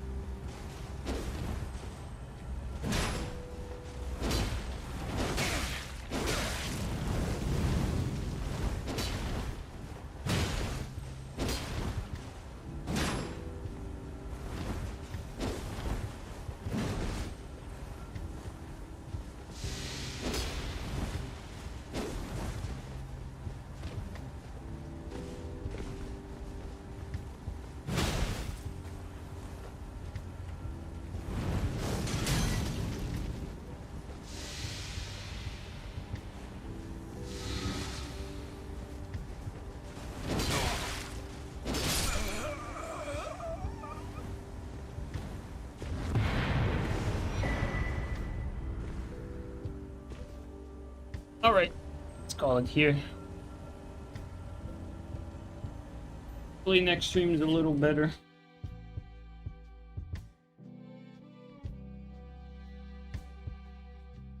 Alright, well guys, thanks for the support today. Really appreciate it. Let's pass the raid to someone else.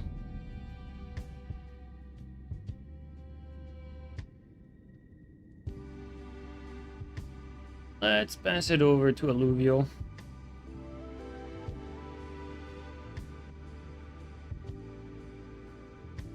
Alright, take care, guys.